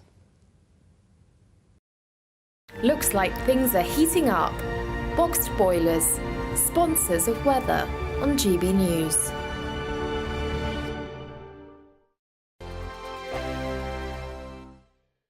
There's only 3 people you can trust in life. Your doctor, your lawyer, and your nana. I'm not sure. So join me